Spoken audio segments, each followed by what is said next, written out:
91st edition of the Skyline Chili Crosstown Shootout. We're here at the Cintas Center on the campus of Xavier University. I'm Preston Baker, he's Caleb Taylor, and a ball game that everything's kind of been looking forward to this season. 7 games to lead up to this.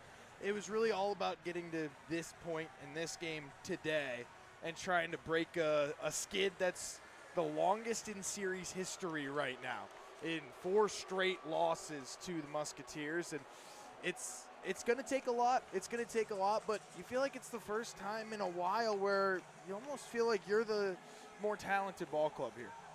Yeah, if you're the Bearcats, you got to be itching to get back in the win column against X, and probably no one's itching more than Wes Miller is yet to get a win against Xavier. He's looking to get his first today. This is a Bearcat team that has not won except one time in this building, the Cintas Center, since it's been built, and they're really just looking to finally get one for Wes Miller and break the skid, start a new win streak. And, you know, we wait for the national anthem almost every single game, and wait to start after. They waited until right before tip to do the national anthem, so we have to wait ourselves for it now. We'll set it to that.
It's the last time all night that anyone wearing red and blue are going to be unified for a moment. The national anthem over.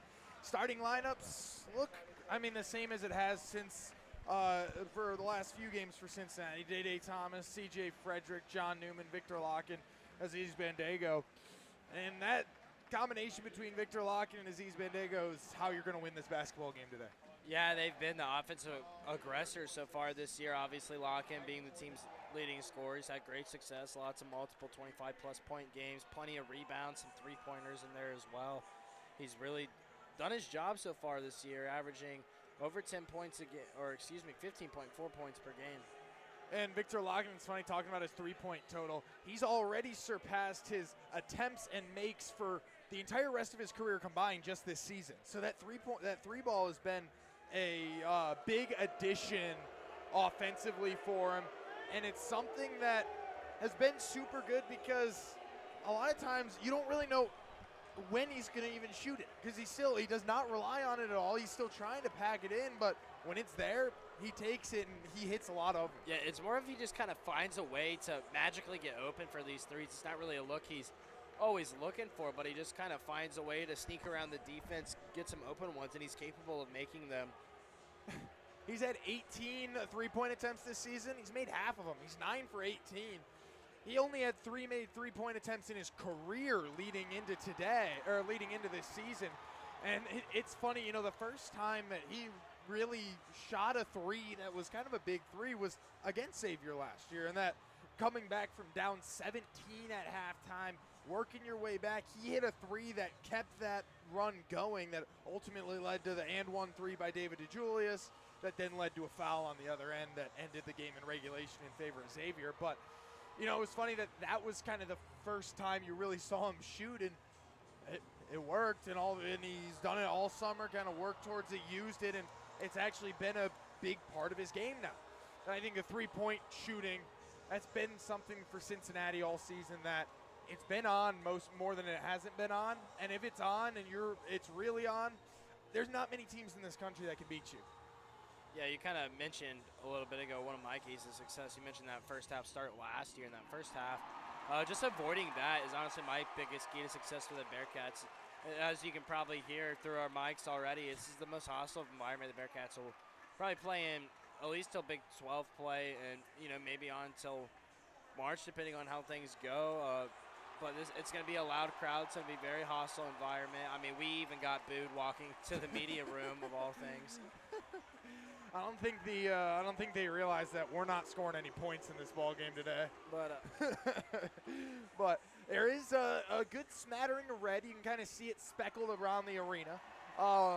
There is Cincinnati contingent here, and I mean, it took us about 12 minutes maybe to get here from campus, so it's not like it was a far trip for any road fans here. And we'll see how things can go with that. The 91st, of these ball games. Cincinnati has an all-time series lead of 51-39 coming into today, but losers of 8 of the last 10. Got to find a way to change that. Yeah, the shootout's been a bit of a wipe in the Musketeers' favor, like you said, the last 10 years. It's time for a change. Really need to shake up here. You're probably going to get a lot of, not so nice tweets towards Wes Miller come this weekend. Yeah, and I think the biggest thing here is you need to control the tempo of the game early. If you can come out here, if you can control how this game's going, and you can play your brand of basketball for these first really media timeout to media timeout, these first 4 minutes of this first half. If you can start to kind of get it in your favor, then it's going to be a whole lot easier to keep it going. You're not coming back from 17 down on the road like you did last year. Yeah, and also for that too, Xavier plays really fast this season. They have one of the fastest offenses in the country. They like to move things quickly, try and score quick. So controlling a tempo kind of takes them out of their game. Yeah, Xavier, 48th tempo in the country, according to Ken Palm.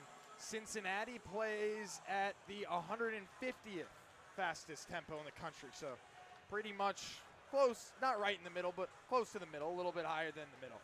Aziz Bandango will jump. He will jump off against Lazar Djokovic. We'll see how things can get going. You need to start fast, and you need to keep it going fast. This crowd is going to be relentless all night. Tip goes in Cincinnati's favor. Victor Locken will scoop it up, and we're underway. Cincinnati going right to left on the radio dial, coming towards us right now. Day Thomas will hand it off to C.J. Frederick and over to John Newman. Newman on the left side getting closely guarded. Looking for someone down below. He'll find Aziz up at the top of the paint. C.J. Frederick, runner, passes it back to Locken. Locken for three to start things off. No good. Rebound to Xavier. Felt like a little force. Xavier's going to run it quick now on the right side. Going to hand off up top here. That's going to be Davion McKnight. McKnight pass up and under in for two. Xavier will take the lead will open up the scoring and take a lead 2-0. Bandango with it over to John Newman. Newman on the right side. He'll take a screen. Walks back, takes another screen back to his other side. High pass. It's a turnover. Going the other way with it now is Davion McKnight and the Musketeers. McKnight handoff back behind. Runner in the lane trying to get an oop there was Quincy Oliveri, but good job by Locken to get the hand in there. Great defensive effort by him. Good job using the lane. Yeah, you could not let that go through right there. You did not want a dunk this early to kind of get things going. Xavier 4-5 coming into this one. They've lost 3 in a row, all here in Cintas Center. Pair of not so great by-game losses and a loss to Houston. That one's, you can deal with that. Ball outside here. Oliveri with it. He's going to step, jump stop, throw off the glass. No good. Rebound to Victor Locken and the Bearcats. Going fast with it now, a little too fast. Aziz has it. It's going to get knocked out, but it'll stay with Cincinnati. That was forced, to say the least, it seemed like. Yeah, it looks like Bearcats a little bit of nerves, playing with a lot of adrenaline early. Really need to settle into the offense now. C.J. Frederick's going to inbound on the baseline. He'll give it over and get it right back. A little up and under loop. Aziz for the oop. And that one looked like a bad pass at first. It's a weird angle up here. Tell where we're at. Yeah, it looks like a disastrous play. It actually turns out to be really good there. Dunking over Djokovic is Bandego. All knotted up here now at 2. Almost a travel up top now.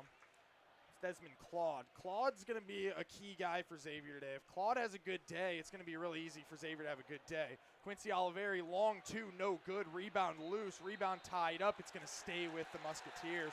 And there's a little chippiness. Neither guy wants to let go, and that's what you're getting from this rivalry. That's what you're going to get from this rivalry, and it's getting everyone going. Yeah, classic energy right off the rip. Bandego, welcome to the rivalry. I mean, you love to see the fight from the transfer early on. The new guy. This is his first shootout. It's only his 4th game as a Bearcat. Sean Miller was way out on the court. I don't know what he was asking about. I don't think they need to. It didn't feel like they should give any technicals or anything. No, I mean, there was no really any shoving or anything. I'm sure there was some hurtful words said in that scrum a little bit, but it was just 2 guys holding on to the basketball at the end of the day. 18:07 left in the half. Just a couple minutes. 2-2 score. Tie up, it'll stay with Xavier. So Musketeers will have the ball down on their own baseline. 20 back on the shot clock. High pass in. They'll go to Abdul Osme. Baseline drive up and under. It's good for 2. Desmond Claude.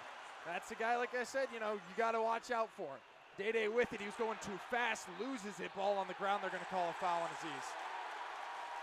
Turnovers early, not helping out, playing at a bad tempo. Bearcats just really need to settle down. They're not playing things their way right now. Already your second turnover if you're Cincinnati. That's a second turnover in only, what is that now, 4 or 5 possessions? And in your possession with a turnover more than not right now. Right side, Davion McKnight. McKnight passes it up over to Osman. He'll give it back to Desmond Claude. Claude, couple dribbles, drives with it up off the glass. No good for 2. Put back, no good as well. Rebound to Cincinnati. Day-Day's going to slow it down now. Wes is 2 feet completely out onto the court. Not even on the sideline there, barking out orders. Day-Day has it left side. He's getting double teamed now. He'll pass it over to Locken in the corner. Locken looking for somewhere to go with it. Foul off the ball. They're going to call that on Desmond Claude. Didn't see what happened. He did something to John Newman. Didn't even look too ridiculous because Newman wasn't knocked off his blocks or anything. Well, on that last defensive possession there, what a play by Victor Locken to bring in that rebound. Lots of guys coming in around him. Tips it to himself and got the Bearcats this offensive opportunity here. C.J. Frederick will inbound on the baseline. Shot clock reset to 20 here.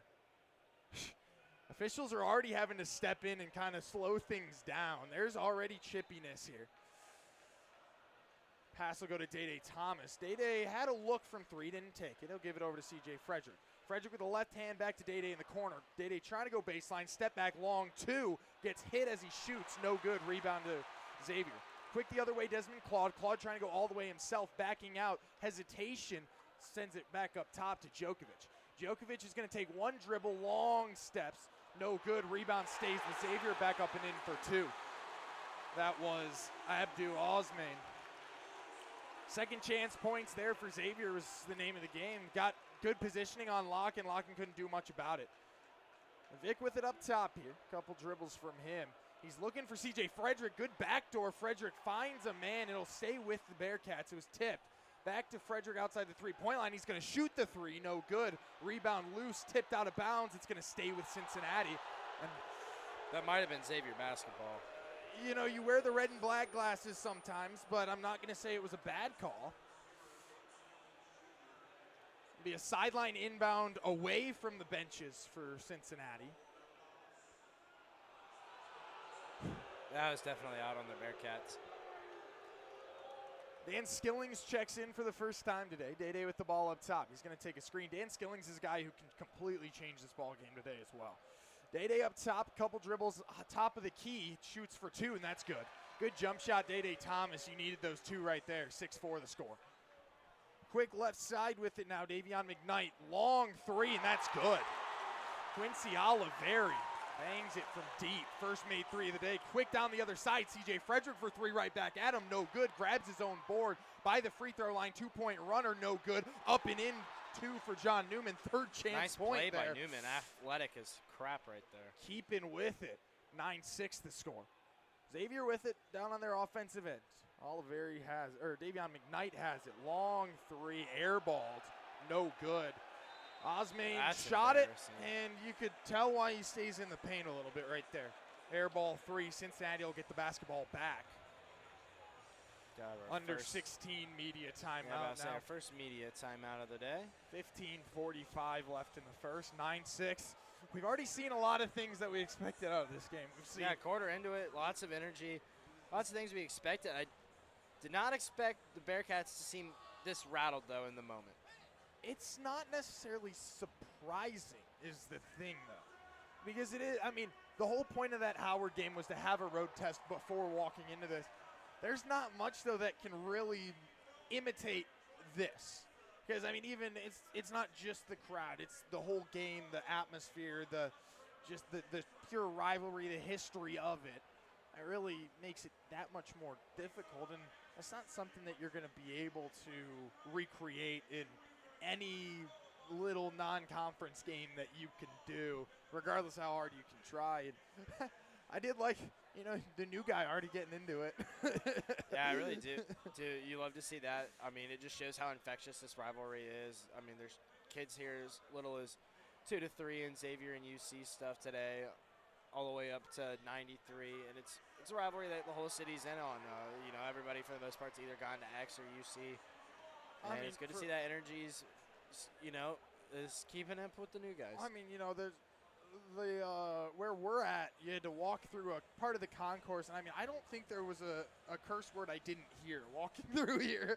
There was especially down through that tunnel around their student section. I think I heard every. For a second, I was like, am I on the team? Like, I was like, felt like I was about to go play in the game. There were words that I don't know if I would say to someone's face that I was hearing. But, hey, that's all part of it. I'm not going to say it because it's probably like that at Fifth Third, too. We just don't see it because we're wearing the right colors. I mean, I doubt it's any different over there. I was curious to see, too, kind of comparing last year's atmosphere to this year's atmosphere. Last year being at home, here being on the road. And so far, it's lived up to it, that's for sure. I mean, it's no different. It's a little clearer out here. They used a big smoke machine last year for intros. That the smoke, there's no wind inside, so the smoke couldn't go anywhere. So it's kind of foggy for the first few minutes of that ball game last year, which I thought was kind of funny. But yeah, I mean the energy's up. I think last year it did feel like, in a sense, Cincinnati didn't think of themselves as the better team. We're now already with how you're playing. Feels like you come in here at least with a thought that you should be able to win this game with how, kind of raucous it's already been. And well, FanDuel said you should. Yeah, I mean, most of if you look at the betting lines and whatnot, Cincinnati did close as favorites, but it's pretty much a toss-up. Close favorites. I mean, very, very close favorites. If it was an even number year, and I think we talked about it on the radio show, I said, this was an even number year, I think Cincinnati's favored by 6-8 points, just because I think the home crowd is the greatest equalizer today. Yeah, it really is. I mean, like we said, it's already been pretty loud in here. It's going to continue to get loud. We got a lot of game left to be played. We're only a quarter of the way into things. 15:45 left in the first half. Seamus Lukosius will check in. Looks like he's fully healthy. Does have a wrap around that left leg that got hit by a car on campus. Didn't play against Gulf Coast last Sunday, but he's back in now, so he'll check in for the first time. Cincinnati with the basketball. Day Thomas with it. Day will take a screen to his left, step back. Gives it over to Seamus. Seamus up top with it. He'll take a couple dribbles, give it to Skilling. Skilling's looking to drive. Steps back, gives it to Seamus. 3-point ball game, 10 to shoot for Cincinnati. John Newman, pump fake, baseline, is out of bounds. I like the aggressiveness by Newman there to get to the basket. It was a foul nonetheless. He was pushed out of bounds. So he did go out of bounds, but it was because he got pushed. Good aggressive play by Newman. I think we've seen that a lot from him this year. He's so athletic the way he goes to the rim, real acrobatic, is able to move around a lot while in midair, and a good job there picking up the foul. And should have been a bucket. Really good ball fake from him, too, out of the three-point line that gained him the space to be able to go make that drive towards the basket. His build really helps him out. High pass into Dan Skillings. Skillings on the paint line. He'll pass it out. John Newman for three. No good. High rebound grab by Victor Locken. Back up and in. Rolling around. He's going to tip it in himself. That one sat around the rim. Locken stayed there. Patient was able to tip it back up and in. Yeah, Locken able to pad his own rebound stats on that possession. Cincinnati already a couple of second chance opportunities that they've been able to take. Up top with it now is Xavier. Looking to go in the paint with it, just doesn't have any space. Looked like Sasa Siani wanted to go down low, just didn't have anywhere to go with it. Desmond Claude with it now. 10 to shoot. Claude on the baseline up off the glass for two. Good drive by Desmond Claude. Takes it back to a three-point ball game. Dan Skillings on the right side. He'll give it back to Day Thomas. Day will take a screen and back out. Day steps back, three ball in the air, no good. Rebound long to Xavier. Up the right side with the Desmond Claude. That one felt quick. I don't know if that was really in the offense, but stop there for Xavier. They have the ball up three. Up top with it now, Davion McKnight. McKnight back over to Quincy Oliveri. Oliveri crosses over, gets it knocked away. He'll be able to pass it back, keep possession. Runner in the lane and one. Sasa Siani didn't really, it felt like his feet were in front of his hands and he didn't have much coordination, but somehow threw it up enough, got a foul. Yeah, really and interesting runner. It was kind of looking like he just really didn't have anywhere to pass the ball, wanted a foul, and got lucky and made a really quirky runner there.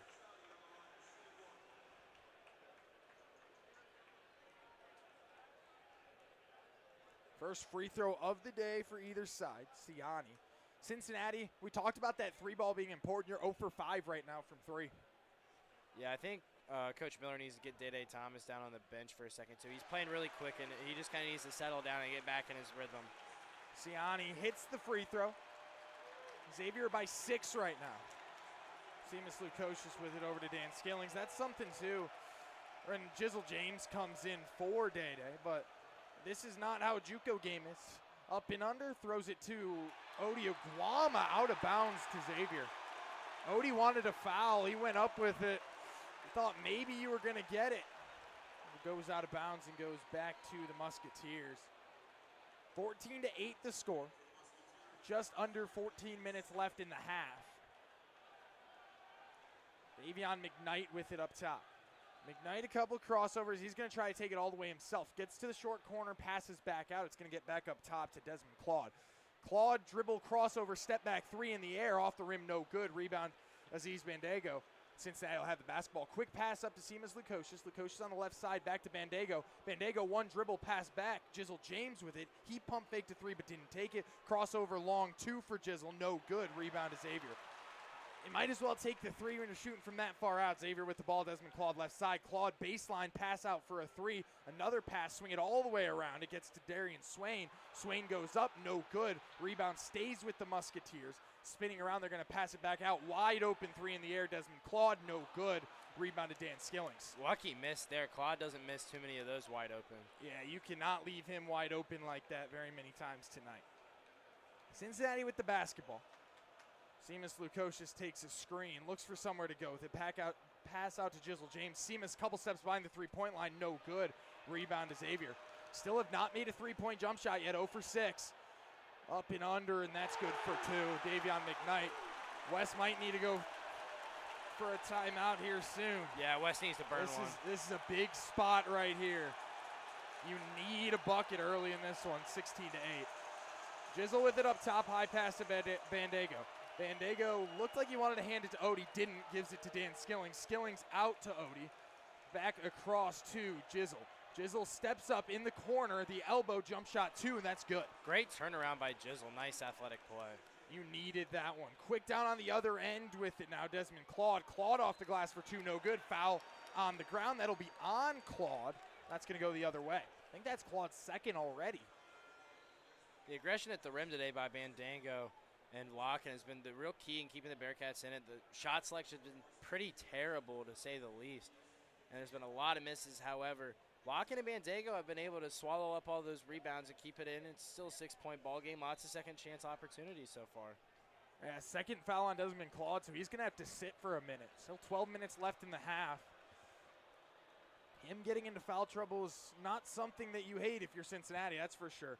Pass out, pump fake from Odie. He'll drive himself, goes up, wanted a foul, thought he did get fouled, but it'll go the other way. 3-ball on transition for Xavier, no good. Rebound to Bandego. Cincinnati will have the basketball. Quick offense both sides. No one's really getting anything to fall, though. Bandego will give it to Jizzle James. West wants some run fast. He's yelling, but they didn't really have much urgency there. Seamus Lukosius with it. Lukosius getting tightly guarded. It's going to be a foul. Foul on the ball. I don't really. Okay. I mean, I said before the game, you know. A lot of interesting calls. And they're not the calls you're expecting to see. I mean, I feel like it's gone both ways, to say the least. 100%. But, I mean, like that one, I didn't see much there. I have no clue what they called. I have no clue what they called. I think it was a reach on the ball. Well, and if I'm Coach Miller for Xavier, I am livid right now over the out of bounds. I guess it's probably moved on enough now, but there's an out of bounds that was clearly out on Aguama, luckily. But like I said, it's kind of gone both ways. I don't really think either team can be too mad. It's been even to both teams. However, you're shooting 5 of 17 from the field. That's why you're down 6 points right now. Exactly. Doesn't take a rocket scientist to figure that one out. 5 for 17 from the field, 0 for 6 from 3. You got to bump those up. You got to find a way to start making your shots. Well, the 3-point selection there was abysmal. I mean, not good. Not good. Guys are pulling up like they think they're Steph Curry right now, standing 2-3 feet behind the line and expecting to make. It's, you know, make your shots. Those aren't shots this team has made in the past, and they're not going to today. You know, in a big game like this of all times, you just got to go find out and go get back to playing your game. And I think the relentlessness on the boards is the reason why this game is only a 6-point game right now. I mean, yeah, Xavier honestly has played the better game and has been in control. The rebounds is what has kept the Bearcats in this. West just needs to dial up something friendly that the offense knows and that he knows is going to work. You're out rebounding Xavier 12-10 right now, which no big deal. But it's the second chance points that I feel like if they're seemingly one-sided. 6-4. Xavier has still had a few of their own, but feels like Cincinnati has gotten their second chance points in really big opportunities when it feels like you're in a must-make type possession. So that's been what's at least been good. And Cincinnati's been running a little bit bigger of a lineup too. I think it maybe has something to do with the fact that it feels like maybe this game could be won on the boards. But some of the younger guys, you know, it is got to try to slow this ball game down. You know, once you get out there, it's still basketball, regardless of all the external factors, which there's a lot of them. But you just got to slow things down at this point. Yeah, you just got to hit. You gotta get a big shot here to get yourself back in this. You can get if you can make. You can get a make on this possession out of the media break. You know, you're still possession 2 away. You're real tight in there.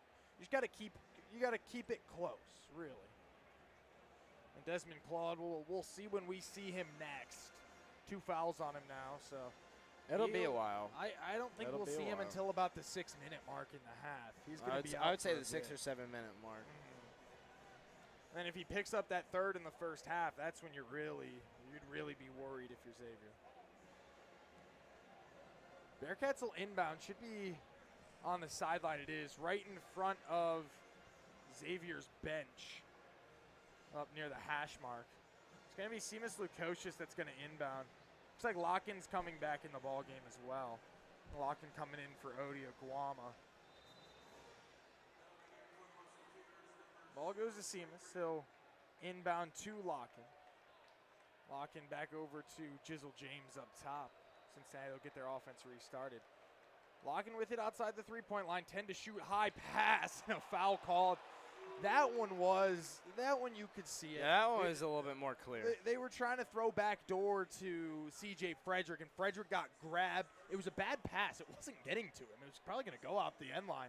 But a foul there will keep possession for Cincinnati. Davion McKnight getting whistled for the foul there. 5 team fouls now for Xavier. One more foul, and Cincinnati's going to shoot the rest of the half. Seamus Lukosius with it up top. Looked for Bandego, gets it to him. Frederick crosses over in the paint, layup up and under for good for 2. Little finger roll there. Yeah, 16, nice and easy 12. when you're uncovered. Trying to go fast the other way, Davion McKnight. They're going to pass it back and slow it up. Trey Green with it, pass over off the glass. That's good for 2. Bandego did his best there to try and block that one, but Ciani able to get around him. Should have been a tie-up right there. Jizzle James was able to get through There should have been something. There should have been a whistle of some sort. Jizzle was able to keep with the play, 18-14. Quick offense, quick defense, really, for both sides. Handoff to McKnight. He'll pass it into Ciani, or not Ciani. Turnaround, fade away, no good. Another rebound for Bandego. Rebound for Cincinnati.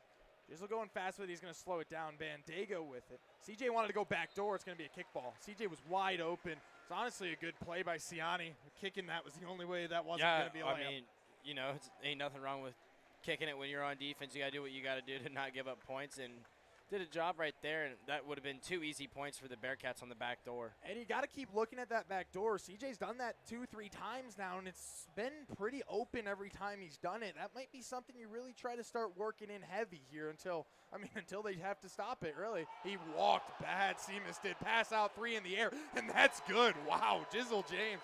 Seamus Lukosius just got away with a bad travel. It's a 1-point ball game. Dude could have gotten to Indiana as far as he walked right there. Quincy Oliveri, he got fouled. He'll go to the line for 2.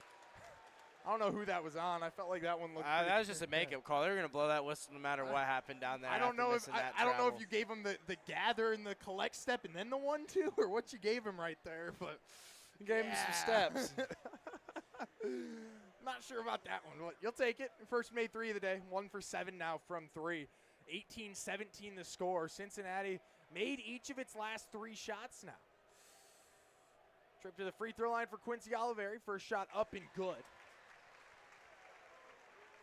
Still no free throws for Cincinnati yet. Xavier's had, this will be the second trip. It'll be 3 free throws after this.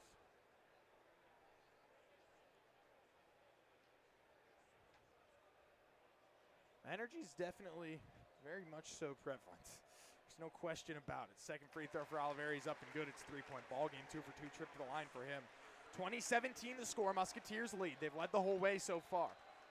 Dede Thomas back in the ball game. Dede gives it over to Victor Locken. Locken handoff to C.J. Frederick. Frederick takes a screen, double team, gives it over to Dede. Dede crossover behind his back, going fast with it. Tries to go baseline. Wanted a 2-point jump shot. No, did not take it. Gives it over to Locken. 10 to shoot for Cincinnati.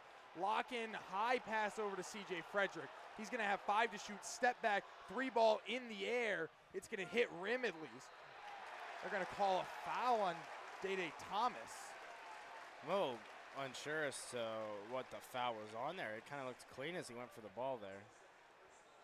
Yeah, missed 3 there to a foul. Second foul on Dede. So Jizzle James will come right back in the ball game, which so far comparing the 2 guards, Jizzle's played a whole lot better. Yeah, I was about to say, I was surprised to see him getting taken out of the game there for a second, but he's played better so far. Jizzle's played a bit better. He's been able to run the offense better than Dede as a whole, and Jizzle already has 7 points in this ball game too.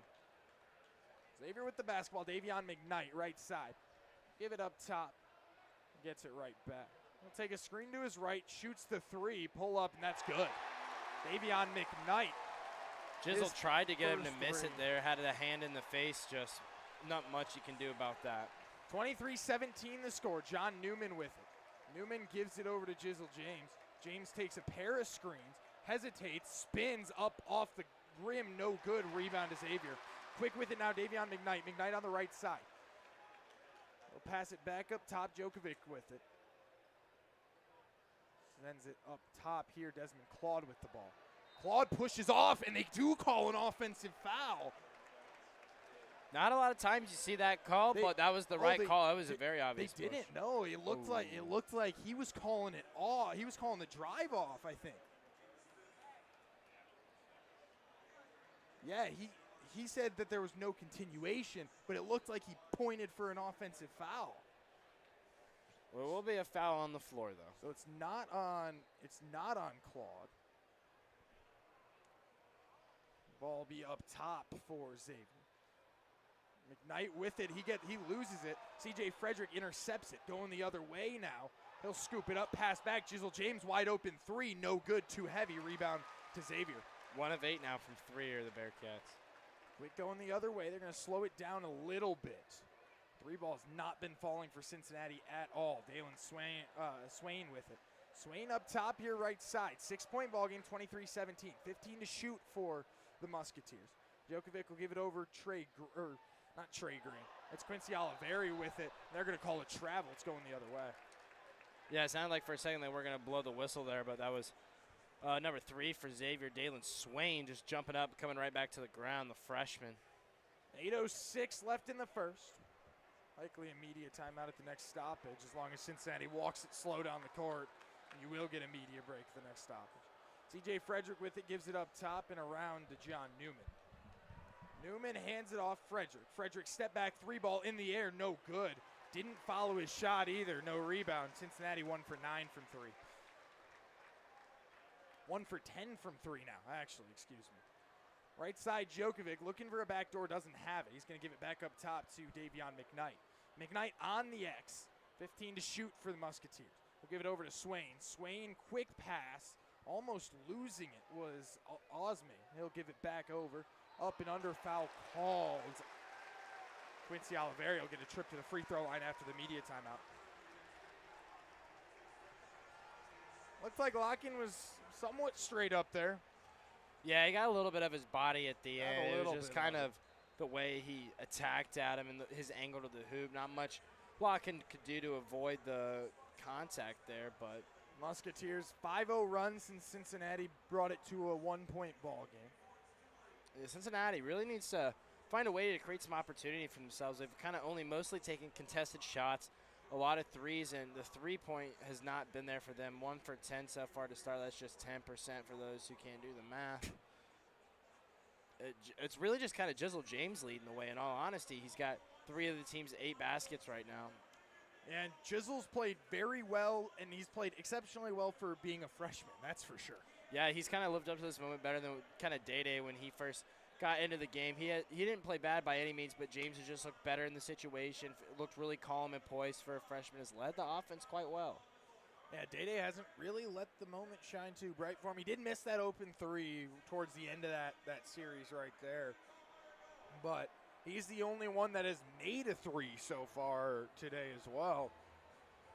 If you're Cincinnati, you got to take advantage of some of the stuff that you just haven't been able to take advantage of.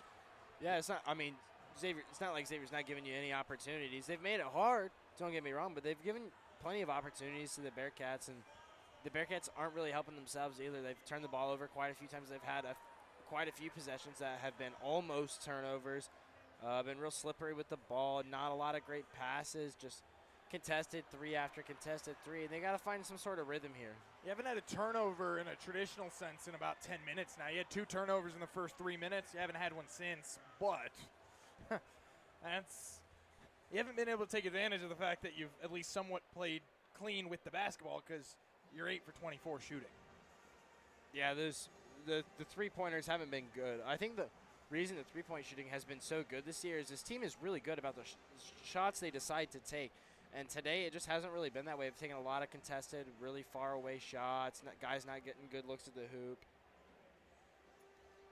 Did see Desmond Claude come back in the game.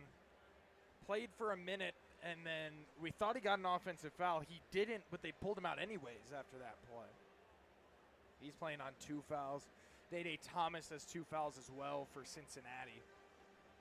7:26 left in the half. If you're the Bearcats, too, you need to find something that'll give you momentum. As for Xavier, all the uncontrollables are in their favor. The crowd, the location, all that stuff is in their favor. for Cincinnati, you got to find something. You got to make something be in your favor, essentially, at this point. So we'll see what the Bearcats can do. Getting towards halftime, also, you need it to be tight at halftime. You need it to be right there, like right on the edge at half. This has been a Xavier team, truly, that's been a better first-half team than a second-half team in most of their game. I mean, their bad losses, they played a whole lot better in the first half than the second half. Not that they played great at all in them, with them being bad losses, but I guess Houston was they probably played a little bit better in the second half when I was sitting here watching that. I was here 8 days ago for that one, but because you're such a big Xavier fan. Huge. It was a good game. It was worth going to, at least. Quincy Oliveri will shoot 2. 2 for 2 so far today is Oliveri from the free throw line.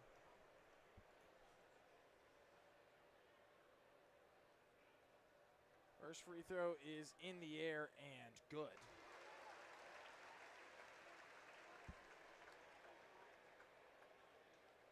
Xavier is 68% shooting free throw team.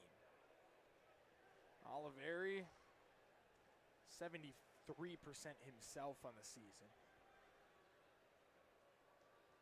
Second free throw in the air, that one's good as well. 2 for 2 trip to the line. It's an 8-point ball game, 25-17 now. Trey Green will check in for the Musketeers. 7:26 left in the half. I feel like this is somewhat a big possession here. I haven't scored in almost 3 minutes now if you're Cincinnati. Day Thomas with the ball. Jizzle James with the ball, actually. Jizzle takes a screen to his right. Tries to find an opening. There just isn't one. 15 to shoot. He'll give it over to Aziz Bandego, who gives it to Dan Skillings. Skillings takes one screen, crosses back over, screen to his left, up off the glass. No good. Rebound to Xavier. Up right side with it, Davion McKnight. McKnight going quick, crosses over, tosses it back to Trey Green. Green will slow things down. Looks like he wanted a long 2, doesn't take it, gives it back to McKnight. McKnight over to Djokovic. High pass knocked away by Aziz Bandego. Cincinnati will take the ball right back. John Newman with it. Newman Euro steps up and under, and that's good for 2. Good play, John Newman. Got to end that drought. 25-19 the score. 6.5 to play in the first half. Davion McKnight with it. McKnight slowing things down. First time we've really seen Xavier slow things down on a half-court set. Elbow 2, no good. Rebound loose. Seamus Lukosius with it. Lukosius up the right side. He's going to give it over to Jizzle. James will step back. Baseline passes it back out. John Newman. Newman spins in the paint. Looked like he walked, and they will call it. Yeah, he just kind of held on to it a little too long there on the travel. Picked up his pivot foot on that one. Turnover there. We were talking about how he hadn't turned the ball over in a bit. Had a turnover right there. 3rd of the day for Cincinnati. Up top, Djokovic. Djokovic looked like he wanted McKnight on the back door. They just couldn't get it. We'll get over to Dalen Swain. Swain in the paint. He's gonna get a foul. He'll go to the line for a pair. Didn't see who that was even on. It was on Dan Skillings, his first. Team 7th for Cincinnati. Xavier had 5 fouls in the first about 8 minutes of the half. They haven't had one since. Haven't had one about 6 minutes now. First free throw up and good from Swain. Difference in this ball game right now is free throws. Xavier 6 for 6 now from the free throw line. They lead by 7. Swain's second is up and good as well. 7 for 7 now for the Musketeers. Jizzle James with the ball, back to an 8-point ball game. 27-19, Xavier leads. Jizzle dribble to his left, give it over to Seamus Lukosius. Crowd's starting to get loud. Got to make sure you have everything in order here if you're Cincinnati. Lukosius takes a screen. He'll spin backside. Runner in the lane, no good. Rebound stays with the Bearcats. John Newman has it. Long 2-point jump shot for him, no good. Rebound tipped, stays with Cincinnati. Pass back to Newman. Newman in the corner. Pump fakes, steps back, and he'll slow things down. Jizzle James with it, trying to take it himself. Goes up and under. What a gritty play from Jizzle James. Yeah, he said, you like that from your freshman. You love to see that in a game like this. He said, I'm going to get to the hoop, and I'm not letting you stop me. He didn't let anyone stop him. Up top here with it, Dalen Swain. Swain will give it over to Trey Green. Green back to Djokovic. Djokovic looks like he wants to go with it. Lane line, no good from 2. Offensive rebound, Xavier, no good. Cincinnati almost lost it. Aziz was able to keep it in bounds. Cincinnati with it quick. Jizzle's going to go all the way with it again off the glass and 1. Give it to him. Great coast-to-coast play by the freshman, Jizzle James. Make your name on the rivalry, kid. That's why you go to play to UC is this game. And he committed a while ago, and you can see his excitement, and he's keeping the Cats in this one. Great game to start so far for Jizzle James. 11 points so far, and he's got a chance for a 12th at the line. First trip to the free throw line as a team for Cincinnati. That 5-point swing or 4-point swing right there was really what you needed if you were the Bearcats. You had to do something. James at the line for the 3-point play. Free throw in the air and good. They'll convert. It's 27-24 after a 5-0 run, all courtesy of Jizzle James. Right side with it. They'll give it over. Up top now, Sasa Siani. Siani gives it away to Claude. Claude goes up with it off the glass. No good. Rebound. Looked like it was going to stay with X. Goes out of bounds and goes to Cincinnati. Siani had it. I thought Siani had it, but it went right through his hands and went out of bounds. Basketballs are slippery sometimes. Sweaty hands. Cincinnati, chance to tie with a 3, but I think you're going to try to pack it in if you're the Bearcats. James with it. Out at 3-point line. Victor Locken for 3. No good. Rebound loose. Goes to Xavier. Left side, McKnight. He's going to pass it up the court. Runner layup, no good. Rebound to the Bearcats. Seamus Lukosius up the middle. Lukosius slows it down, throws it right at Victor Locken's head. Didn't see Locken coming in, and it boinked off of him. It's going to be a turnover for Cincinnati.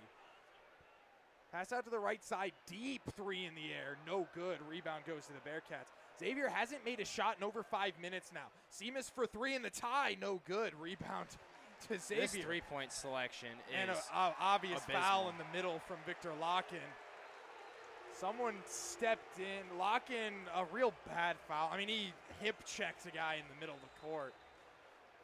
But it looked like Quincy Oliveri wanted an extracurricular there. Locken just walked away from him. He was going for a steal. Guard crossed over right as Locken went in. There was just nothing there. But the 3-point selection today has been terrible. Some of your shots recently, especially when you finally got on a little bit of a run. Chill for a little bit. Maybe quit popping so many threes the second he gets his hands on the ball. Got on a little bit of a run and felt like you could have kept packing it in because you got the pair of layups that gave you those points. Felt like you could keep packing it in, but then a pair of 3-point attempts that weren't great selections. At least it's a 3-point ball game, 27-24. We said you have to keep it close. You got to make sure it stays close through to halftime. And so far, you still got 3:56, but so far you've been able to do just that. Yeah, I mean, they did a good job, though, of keeping it from getting out of hand when it started to get that way for a moment. Jizzle James stepping up and keeping it right as things were.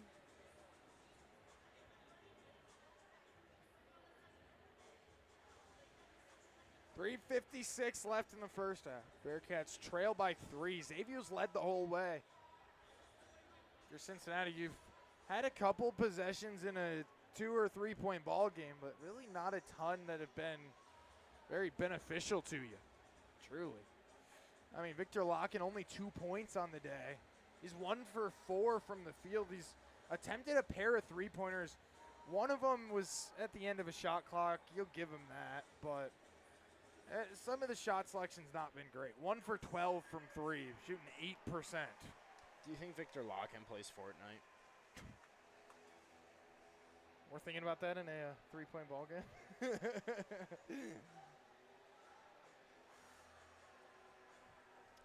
It is interesting the difference in I guess you could say the school calendars, because for Xavier they're going into their finals week, where for us we're finished the finals week, yeah.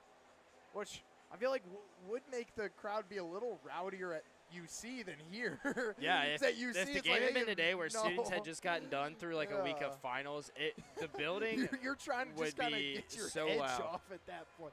You know, I mean, it is funny. One of my buddies said to me, he's like, you know, if we win today, we win next week, and we're looking good, we need to start tailgating basketball games. I'm like, honestly, that's not a terrible idea. Like, you can get people into it. You're a good basketball team. There's some atmospheres in this sport that are really unmatched because of that, because there's all that buy-in from the students. I was watching a game the other day. Grand Canyon was playing, and Grand Canyon, they got nothing else to do other than basketball there. And I mean, basically they almost cut their arena in half, and one half of their arena, like one whole sideline, is their entire student section. It's an insane atmosphere there. 1-1 here for Davion McKnight. Free throw up and good. 8th team foul. 28-24, Xavier still yet to miss a free throw as a team. Second up and good as well. 9 for 9 now as a team for Xavier from the free throw line. 5-point ball game, 29-24. James will bring it past the timeline. He's going to take a screen to his left. Backs out, gives it over to Dan Skillings. Skillings to his right, gives it back to Frederick. They try to find Locken at the free throw line. They do. That's going to be a double dribble or travel, one or the other. He moved both of his feet real obviously before he put the ball on the floor. It's going to be a turnover for Victor Locken. And that's one guy that I didn't expect there to be a moment feels too big thought for Victor Locken, but it's kind of felt that way early in this one. Yeah, he had a couple of big rebounds and some defensive plays early, but just hasn't been able to get it going on offense. Odiaguama will check in place of him. Left side now, Xavier with the basketball. Up top, Desmond Claude. Claude handoff to Davion McKnight. Looked like McKnight carried. He's going to have a 2-point jump shot off the glass. That's good. Set back to a 7-point game. Xavier a quick 4-0 run after the media break. Cincinnati slowing things down. Not going to go to a timeout right now. Jizzle will take a screen to his left. Tries to go all the way up off the glass. No good. Rebound goes to Xavier. Quick with it, Desmond Claude. Claude across the timeline. Looked like he wanted a three, but he'll back out. Give it over to Davion McKnight. McKnight on the left side up top there to Sasa Siani. Siani one dribble, pass it back to Claude. Claude baseline jump shot off the rim. Backboard in and good. 9-point ball game. Cincinnati will run for a timeout. Quick 6-0. After that media break. And you go from a 3-point game for a few possessions where it felt like you're one make away from completely changing things to all the way back to a 9-point game now. Yeah, it's just like the offensive opportunities, like we've mentioned, have not been very great. Nobody's really taken open shots. A lot of just forced opportunities, and Xavier able to take advantage there with 3 quick buckets to go up 9. 33-24 the score. And Xavier hasn't missed, like I said earlier, difference in the game's free throws. Xavier's 9 for 9 from the line. They have 8 more points than Cincinnati from the free throw line. So that's something that you'll have to kind of keep an eye on truly, is you're keeping them off the free throw line because they've been so successful on it. Cincinnati will have the ball down on their own end. 2:55 left in the half. 33-24.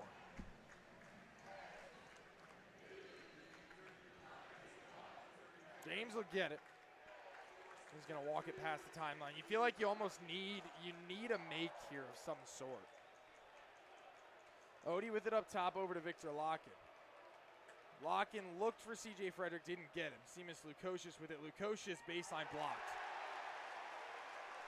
A little extra talking from Dalen Swain, too, after the block.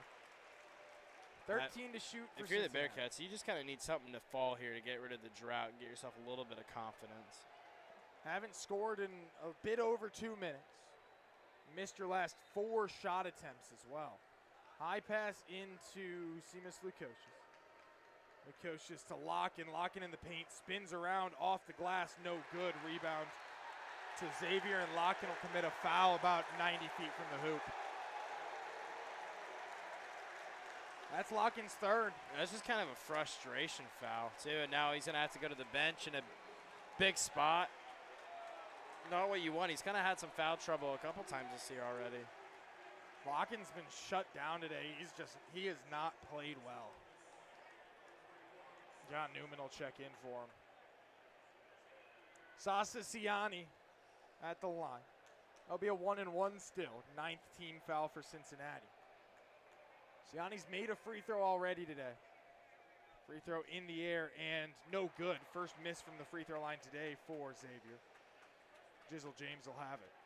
33-24 the score. 2.5 minutes left in the first half.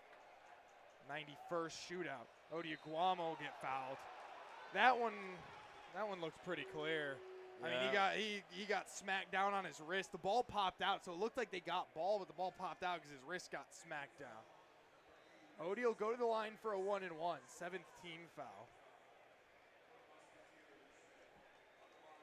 Sean Miller was not happy with Sasa Ciani right there for some reason.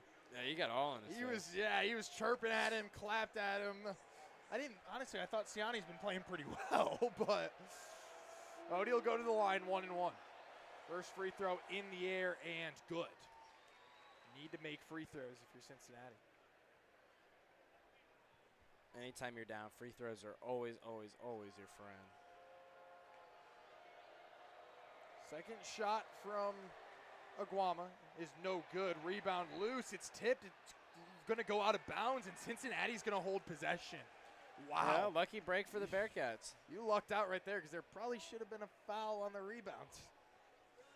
It looked like there was a shove on that rebound by a Cincinnati player. But Bearcats will get the ball. 8-point ball game, 33-25. Cincinnati has it on its own baseline. Pass out to Jizzle James. It looked like James wanted the three right off the inbound but didn't take it.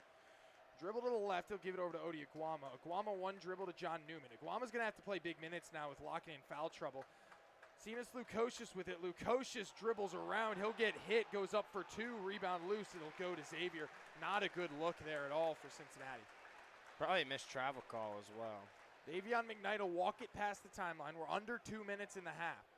8-point ball game. McKnight, couple crossovers. He stayed behind the three-point line like he wanted a three. Didn't end up taking one. Ball get deflected but stay with the Musketeers. Couple dribbles here, spinning around. I think they called a 3-second violation.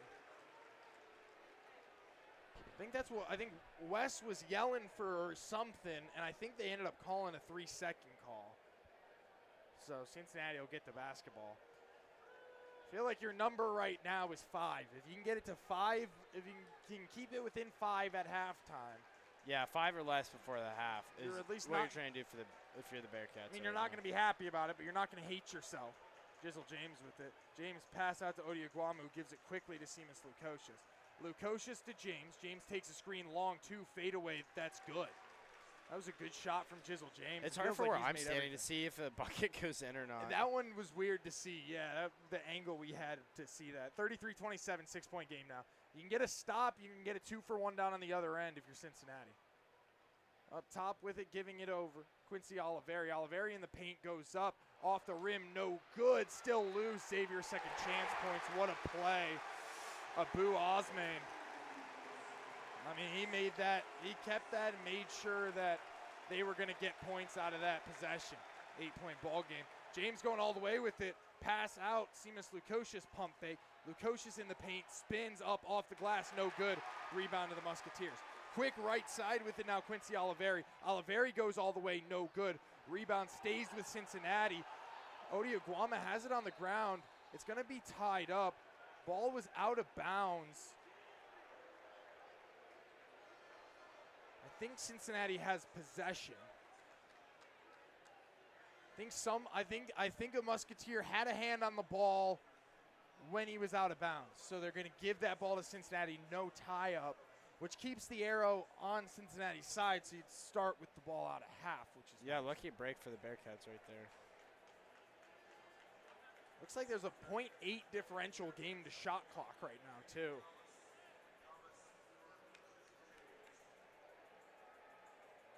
Maybe even less.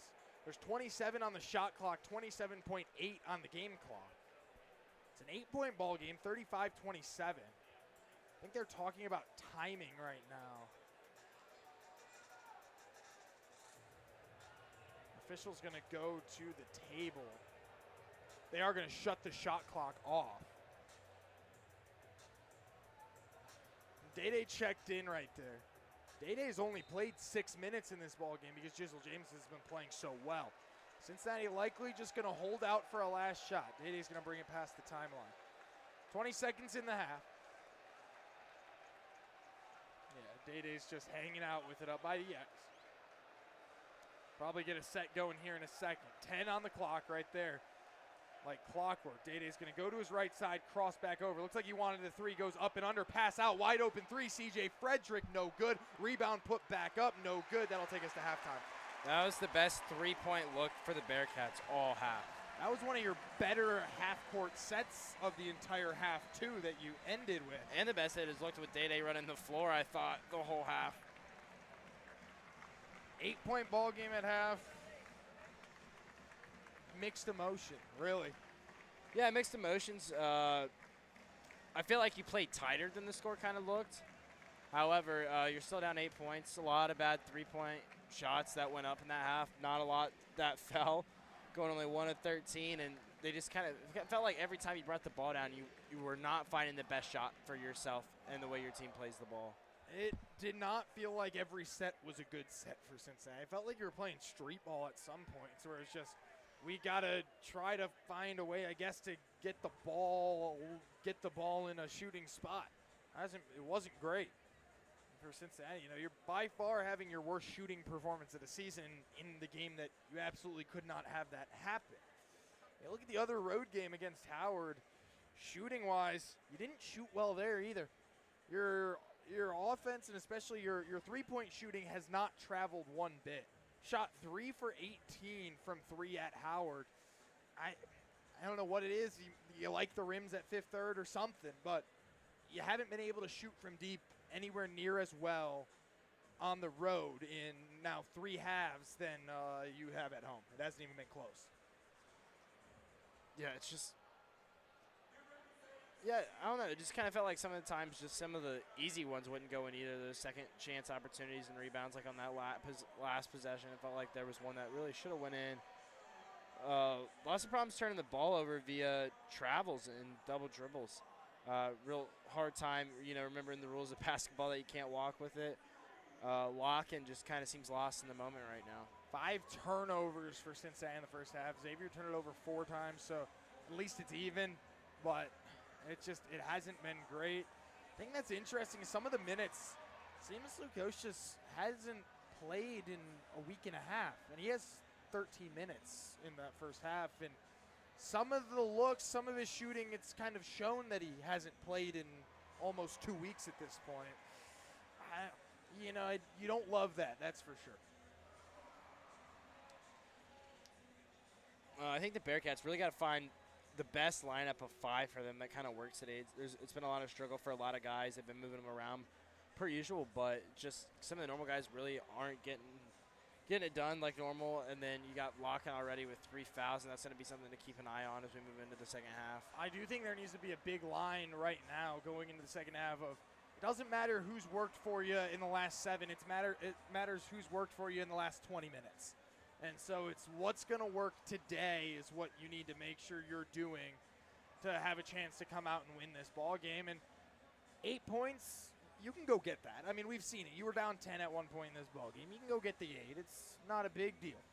But you don't want to have to be playing from behind the whole time like you already have so far. Yeah, way easier to play from ahead than from behind. That's a lot harder to play from behind on the road as well. I mean, Cincinnati's only trailed in the second half once this season, and it was the only other road game of the season. So there are a lot of parallels from that game at Howard and that game here as far as on-court performance, but it's going to be a whole lot harder to play a close game, play from behind here than it was at Burr Gymnasium 2 weeks ago. Yeah, it's going to be really hard to keep in it, especially with this crowd's going to keep getting louder and louder as this game gets close to finishing up. This is going to be a very loud second half. I mean, you're down 8. You got to come out swinging and punching and fighting hard.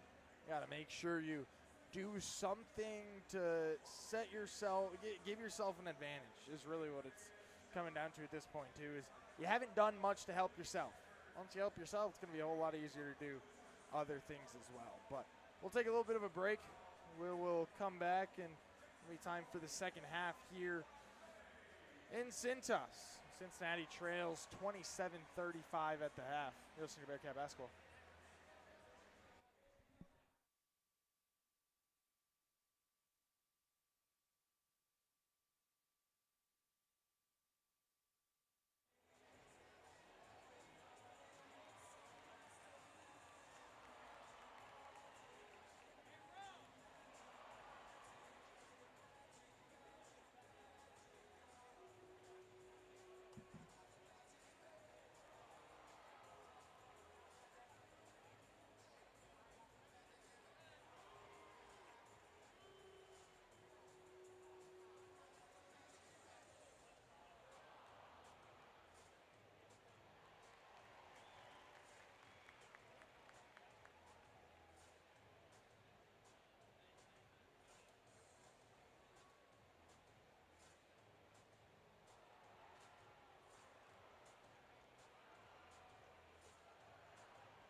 Halftime here in Cintas. Xavier leads 35-27 over the Bearcats, the 91st crosstown shootout. I'm Preston Baker, he's Caleb Taylor, and you gotta find something. Yeah, it was fun. It's lived up to its billing so far. Just the shooting percent has really been the major takeaway that has really kept the Bearcats out of the game. You're creating opportunities, maybe not always the best opportunities. The 3 points especially, just shooting 8% from 3 right now, not your best night from there either. Yeah, not really. 1 for 13 in the first half. That's not your best night for sure. Xavier really hasn't shot the ball amazing either. They're 12 for 31 from the field, 2 for 7 from 3, but their free throw shooting 9 for 10 from the free throw line. Still, that free throw difference is keeping them ahead. Yeah, luckily Xavier's not doing too much with the rock themselves. However, giving your opponents that many free throws will keep you out of the game, especially when you've only managed to get to the line a couple of times yourself. Yeah, Xavier hasn't done anything to be able to really pull away at all or even show themselves as clearly the better ball club out of the two. Even though it feels like Cincinnati's given a plethora of opportunities to Xavier to try to show that. But I think the biggest difference is Cincinnati, 10 offensive rebounds in the first half to just Xavier's 5, but only 2 more second chance points. So that's something that, great, you're getting the offensive rebounds, but what are you doing after that? That really hasn't added up for the Bearcats. Yeah, you're doing a good job on the boards, just not being able to really attack. And this is one of the more aggressively dominant teams they've seen in the paint this season so far. They've kind of had their way the rest of the year. Larkin's been able to bully around whoever he's wanted, and now he's on the bench with 3 fouls, struggling today. Yeah, and you have 4 more points in the paint than they do. Cincinnati with 18, Xavier with 14 in the paint, but you have to score those points in the paint when you can't do anything outside of it, it feels like. Well, it seems to be Jizzle James seems to be the only one who knows how to really score in the paint today. He's had to muscle his way through. It's not been easy for him. Xavier's not really giving up a whole lot at all today defensively. And James played 13 minutes in the first half, 14 points. Shot 6 for 10 from the field, 1 for 2 from 3. So he's played well offensively. He's been able to run an offense pretty efficiently too today. We'll see how much. He should be getting a good amount of playing time in the second half. They should be able to kind of use him, run offenses through him. But Cincinnati will start the second half with the basketball. 35-27 the score. You definitely think you need to cut the deficit down quick in the half. Give yourself time. Dede Thomas with it. Starting 5, start the second half. Victor Logan with it up above the three-point line. Will give it over to John Newman. Newman on the right side. Cincinnati going left to right now. Newman crosses over in the paint, finds an opening, rolls it up and over the rim for 2. John Newman will open up the second half with points, 35-29. Good muscled basket there by Newman. Quincy Oliveri with it up top. Oliveri half spin, passes it over to Desmond Claude. Claude on the left side with it. Claude crossover up top to Djokovic. 15 to shoot for Xavier. Djokovic was looking somewhere. He gives it to Davion McKnight. McKnight into the post to Abu Usman. Usman up and no good for 2. Cincinnati with the rebound. Quick outlet to Dede. Dede up to John Newman. Newman going to slow things down, give it back. Dede has it on the left side here. Dede will take a screen. Looked like he wanted a long 2, didn't take it. He'll find an opening, goes baseline up off the glass. That's good for 2. Dede Thomas quick points as well, 35-31. Cincinnati cut the deficit in half so far. Doing what you do to need to start right now. Dribble handoff, Quincy Oliveri. Oliveri pulls up from 3, and that's good. You needed that if you were Xavier. That's big. Get 3 of them right back. Dede Thomas with it. 7-point ball game. Victor Locken pump faked the 3, didn't take it. John Newman has it now on the left side. Newman will take a screen. Locken's got to be careful. It looked like it could have been a moving screen.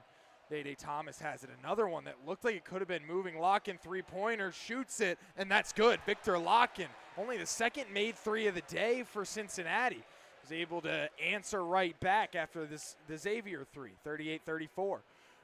Left side with it, Desmond Claude. Claude dribbles way out and around, finds an opening, goes up, off the rim, no good. Rebound loose, stays with Xavier, goes out of bounds, and will stay with Xavier.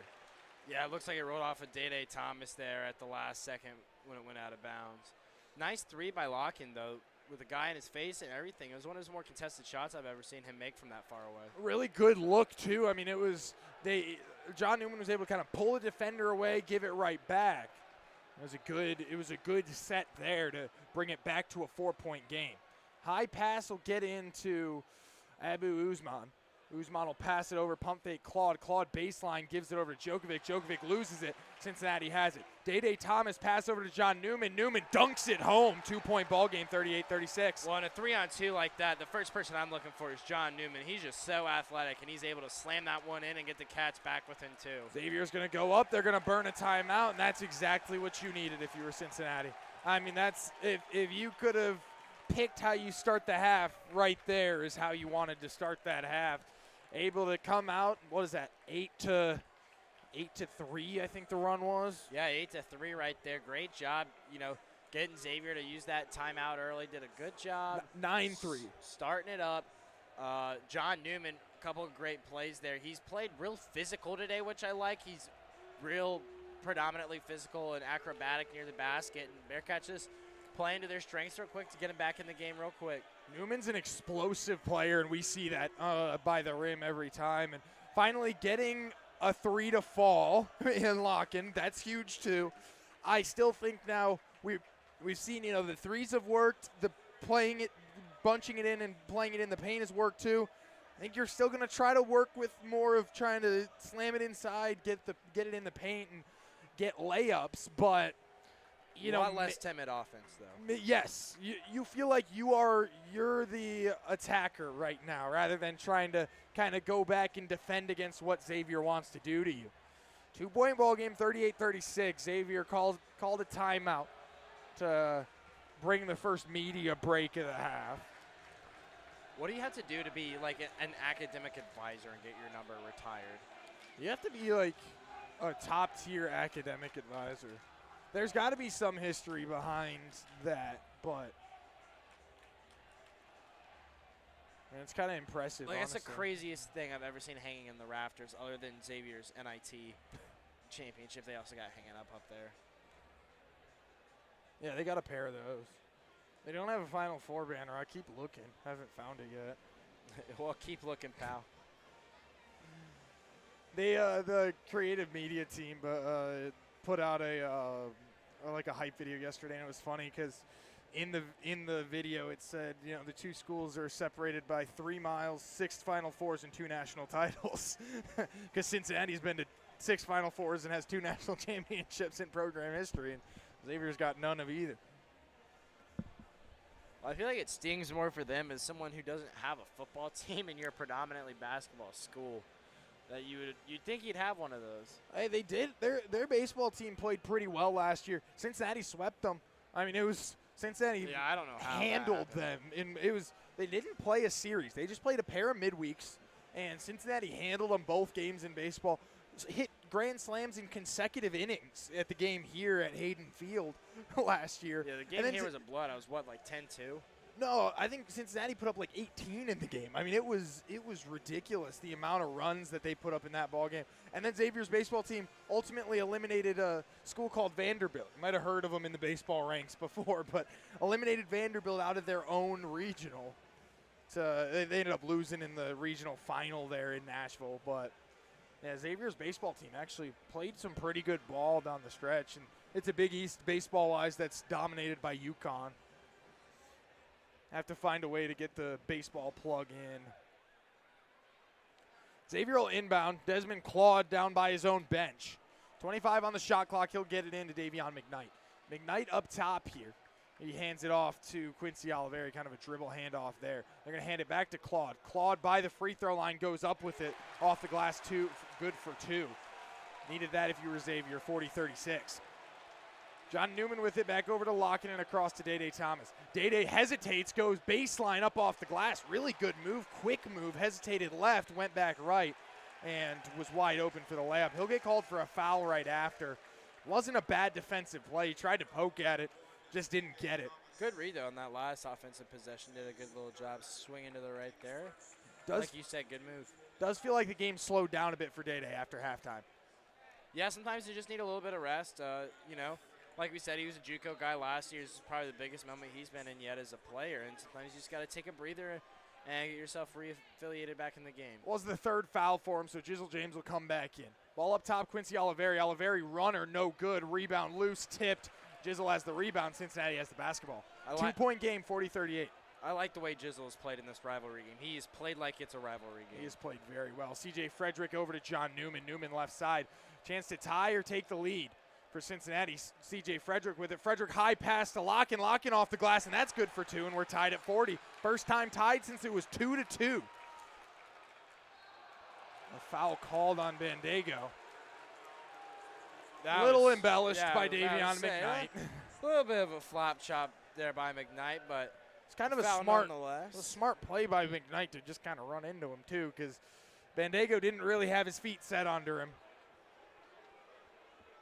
That foul, the third on Bandego. So Bandego, Locken, and Dede all have 3 fouls. 16:43 left in the second. All knotted up at 40. Up top with it now, Xavier has the basketball.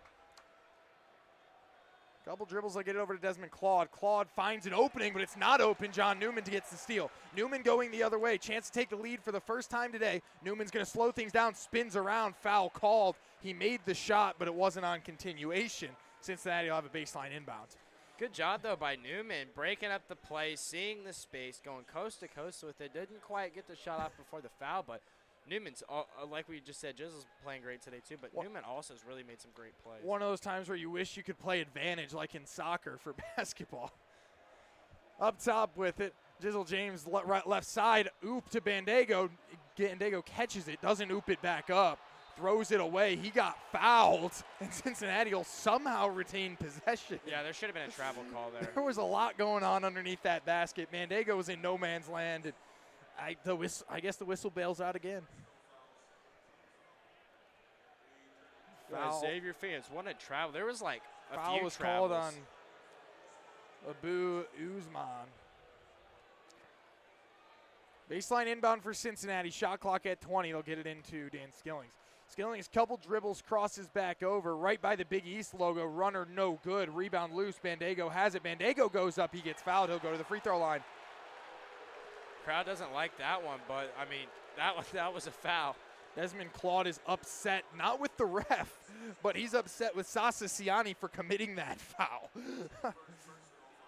I mean, he hit laying onto the back of Bandego. It's tight, but you've called that the rest of the ball game. Well, it kind of felt like he was applying pressure to his back and, really laying on him there. First free throw in the air, and good from Bandego. Cincinnati has its first lead of the night, 41-40.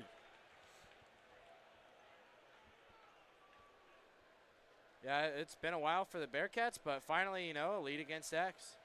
14-5, the point differential here in the second half so far. Second free throw from Bandego, up no good. Rebound to the Musketeers. 41-40 Cincinnati, right side with it, Desmond Claude. Claude a couple dribbles, he'll take a screen to his left. He'll give it over to Sasa Siani. Siani looks like he wanted backdoor, but it wasn't there. It'll get over to Davion McKnight. McKnight hands off to Oliveri. Oliveri driving, offensive foul. C.J. Frederick's getting up slow. It's a little shaking up. Looks like he's going to get a poke. We're going to hit our first media timeout. That'll take us to the under 16. Hey, at least we won't have any double-up media timeouts in this half because there was already the called one early in the half when Cincinnati was on that run. 15:52 left in the ball game. 41-40 Bearcats.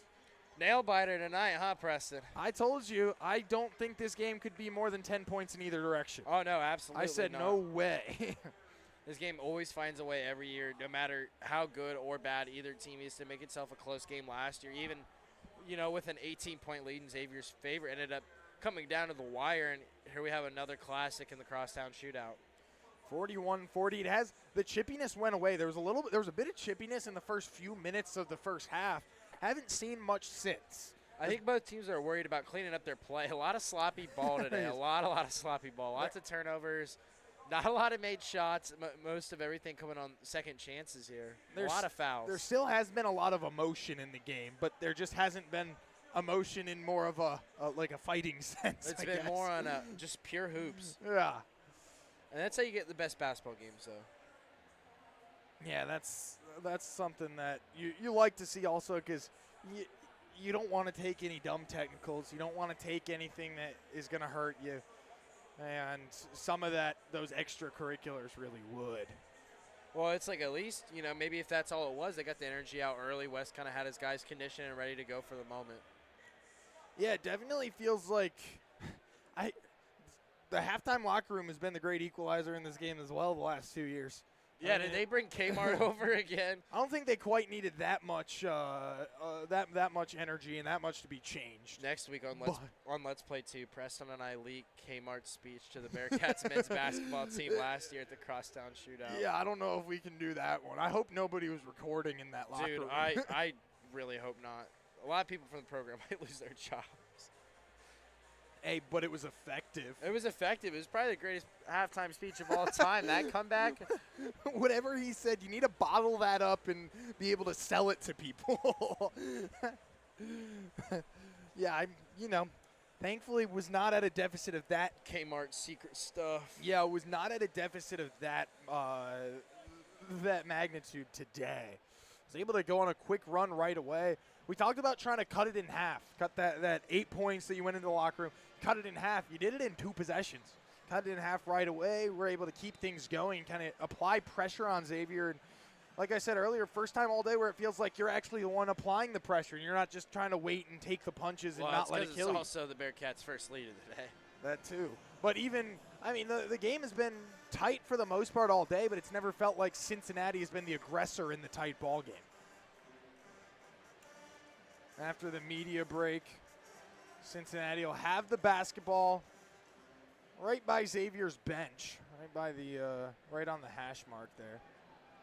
Well, you got to think they're going low. That's kind of been the secret today. 28 points in the paint. Jizzle James will walk it past the timeline. High pass over Odi Aguama in the ball game. Aguama, a couple dribbles, finds an opening and slams it home for 2. Odi Aguama. You don't see him go up strong like that all the time. Shootout. That's the exact energy the Cats need right now. Left side here, Desmond Claude. Claude, a couple crossovers. Stop could be huge here for Cincinnati. Good move, Davion McKnight gets the foul, but the shot doesn't fall. Yeah, Aguama doesn't normally handle the ball for that long. He's not dribbling around and stuff. He dribbled kind of a whole loop. He did a great job making the circle there around the paint to get to that open right side and caught the Musketeers off guard and a humongous slam from Aguama. A 7-0 run for Cincinnati. Could end here with a pair of free throws from Davion McKnight.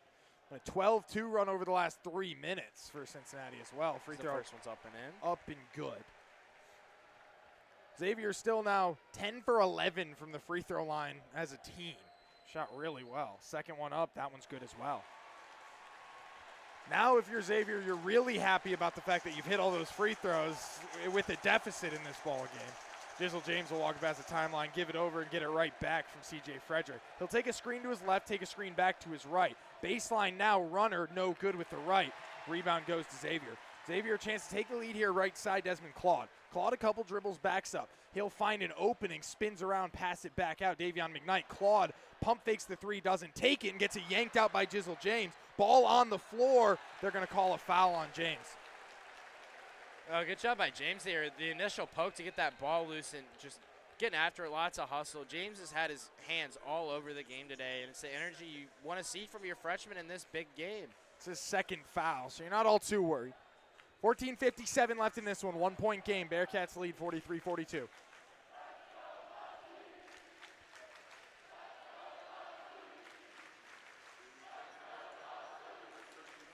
Walking coming back in for John Newman.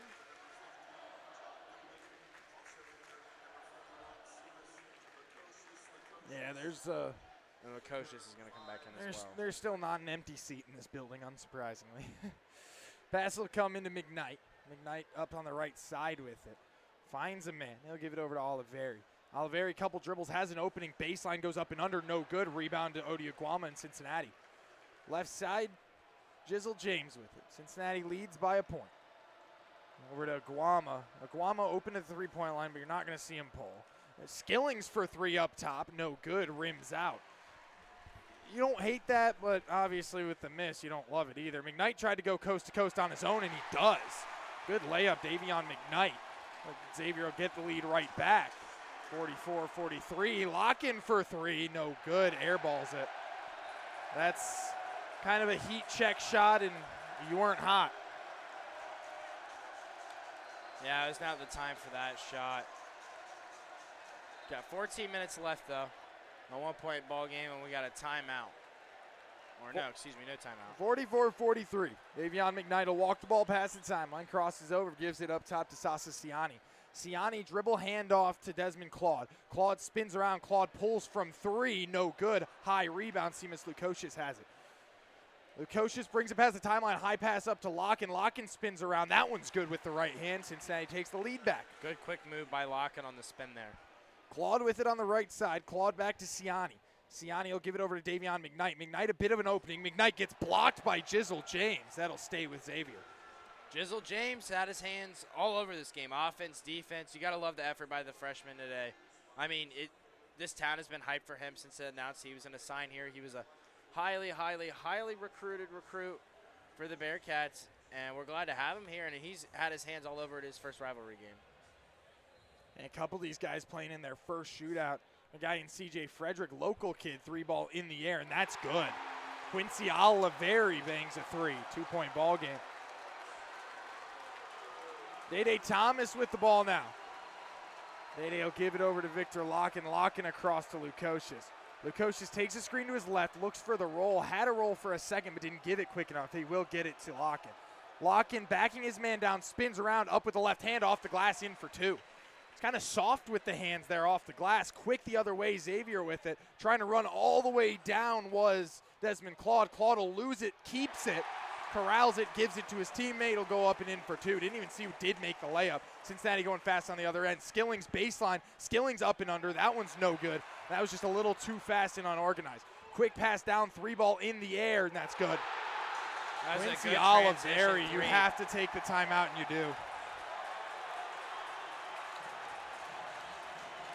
That's about as good as of a transition three as you can get for Xavier. That's not a shot a lot of people make. Usually, you know, Steph Curry's about one of the only guys I can think of with a green light on a transition three, but there really was nobody in town, and Xavier's going to get it there. It's going to be another 5-point lead for the Musketeers. Not a bad closeout from Lukosius in transition either. Hit that three, change it back to a 5-point game, 52-47. It's back and forth. That's what we do this for. 12:49 left in the ball game. 52-47. Cincinnati trails. Now Locken has kind of come back to life a little bit right here. That has been a big help. Locken's playing more of how we expect Victor Locken to play. That's for sure. Yeah, now up to 11 points, 5 of 10 shooting. But however, that last airball three was. I was not in. It seemed to really give a lot of energy over to the Musketeers. Cincinnati will have the basketball. Day Locken, Aziz, Lukosius, and Skillings in the ballgame. The five for Cincinnati. Now, too, you're getting out rebounded, which was not an issue in the first half. Xavier now has 33 rebounds. Cincinnati's just 30. Seamus up top will give it over to Bandego. Seamus goes backdoor, was almost open. Day has it now. Day loops around, back down baseline. He'll take a screen at the elbow now, passes back out, Locken gives it right back. Under 10 to shoot for Cincinnati. Day finds an opening in the lane. He'll go up. He just lost it. He just lost it out of bounds. Crowd's really getting into it now. Looks like it was a good deflection from a Xavier defender, and Day just lost handle on it enough to knee it out of bounds. High pass over to Usman. Usman backing his man down off the glass, and that's good for two. Up to a 7-point game now, 54-47. Day going fast with it. Day throws it away. Got to slow Wes things has got to down. get Day back out of the game here. He's really costing his team right now. He ran down to grab John Newman. Yeah, he ran down to grab John Newman, but Newman's going in for Lukosius. Day went way too fast right there. You got to wonder when he's going to put Jizzle James back into the game. Jizzle's been on the bench for a minute. This game's leading scorer. A figurative minute, not a literal minute. Right side for Xavier. Couple dribbles, 3-ball in the air, no good. Rebound to Dan Skillings. Heat check shot by Davion McKnight was no good. Skillings on the left with it. He'll give it over to Victor Locken. Locken dribble handoff to Day-Day. Day-Day, 2-point jump shot, top of the key, no good. Rebound to Xavier. That's not a great look. No, Thomas needs to chill out a little bit, move the ball around, and quit trying to force opportunities that aren't there. Deep three, and that's good. And I think you're finally going to see Day-Day get back on the bench. 10-point ball game. Tied for the largest lead of the day for the Musketeers. 10-0 run. This was a tie ball game not that long ago. Van Dago with it. You feel like you need points. 15 to shoot for the Bearcats. John Newman. Newman will take a screen over to his right. Pulls up from 3, and that's good. John Newman putting an end to the run. Good read off of the screen there he got from Van Dago. That's one of those threes where if he misses that, we're saying he's doing too much and it's out of the offense. Newman steal right away. Ball on the ground. Xavier's going to be able to corral it in the backcourt. Bringing it up the right side, Desmond Claude. Claude crosses over. Claude dribbling, elbow jump shot, no good. Rebound to the Bearcats. Van Dago was shoved away. That's going to be a foul on Abu Usman. Usman, that'll be his 3rd. That'll take us to a media break. Under 12. 57-50 the score. Big 3 from John Newman there. I mean, that was much, much needed. Yeah, you had to have points on that possession especially. I mean, we've seen 7-point leads. It really hasn't meant, a 7-point deficit hasn't meant much for Cincinnati today, truly. They've been able to kind of work their way in and out. They've been able to do things to not let the game get away, even when it feels like the game probably should get away from them at that point. Even right there, I mean, you know, that's one of your biggest moments of this ball game. You need points, and you get an experienced guy like John Newman to go in and hit a 3 to slow down, to end a run and kind of slow things down. That was much needed. You just really wish, man, if like everybody was hitting shots and making plays like him and Jizzle James were today, that would be just – that'd be an easy win, honestly. Oh, I mean, you'd win every game if you made every shot. And it's just not how it's going to go. But it is good to see things start to hit more than what they were in the first half at least. Because that first half, you struggled with shooting, struggled with really making anything of an offense. And finally now you're starting to improve on that, which has been nice to see as well. Bearcats will have the basketball out of the timeout here, 57-50. You get points here. We've already cut that deficit in half after the run.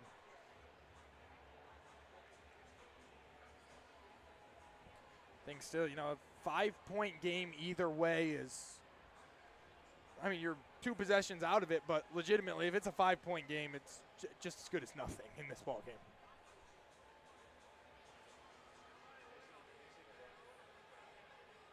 Check second half stats as a whole.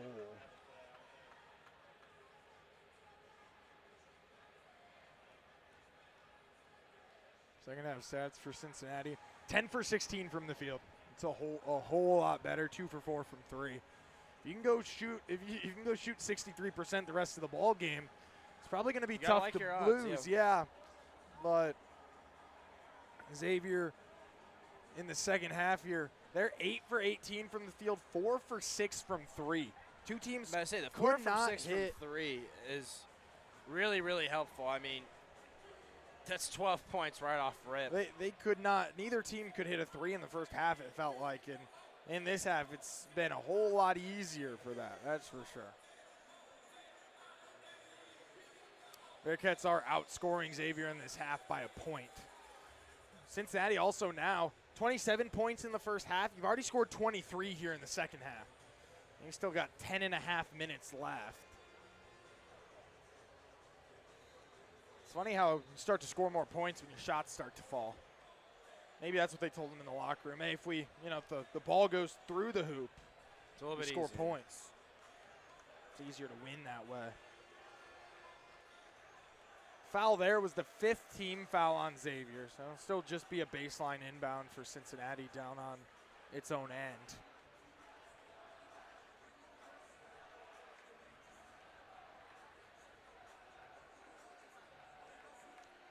I think on the Fox broadcast, they just tried to show how quick of a drive it was using a hyperlapse from UC to Xavier, but took the longest possible route.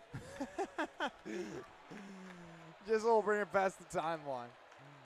He'll back out with it, going slow now. He takes a screen to his left, takes a screen back to his right, at the elbow, hands it off to Locken runner for 2, and that's good. That's what we are used to seeing from Victor Locken. We didn't see it in the first half. The moment's not too big for him here so far in the second. Catch and shoot from your guard, just like you practice. Locken's a center. Right side. Nah, it was a pass from James, though. Oh, well, yeah. I said pass and shoot from your guard. Oliver, you'll pass it up top. Couple dribbles in here. Backing down his man is the defender. Second chance points are good. Third chance, Sasa Siani.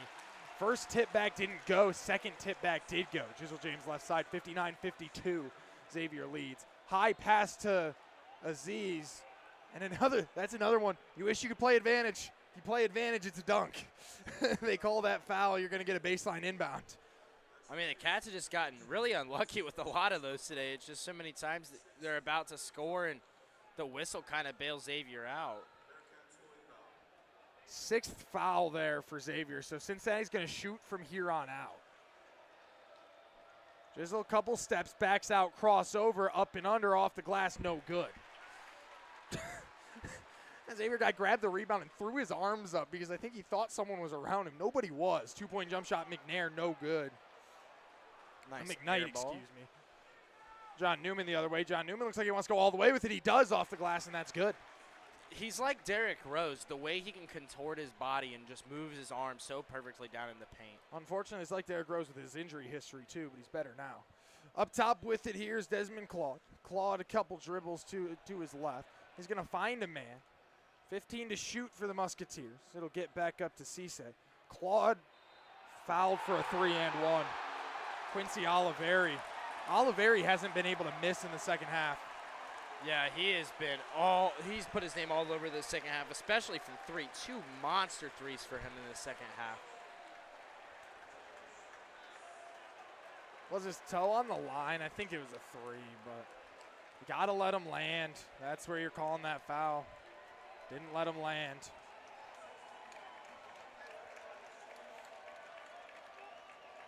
Chance at a 4-point play here, Quincy Oliveri. Oliveri's taking over offensively for the Musketeers, too. 22 points for him. Chance for a 23rd here, and he will get it. 9-point ball game now after that 4-point play. Quick swing of things. James across the timeline with it. Crowd getting loud. 8:50 left in this one. Cincinnati trails by 9. Odio Guam will hand it off to Jizzle James. James takes a screen to his right.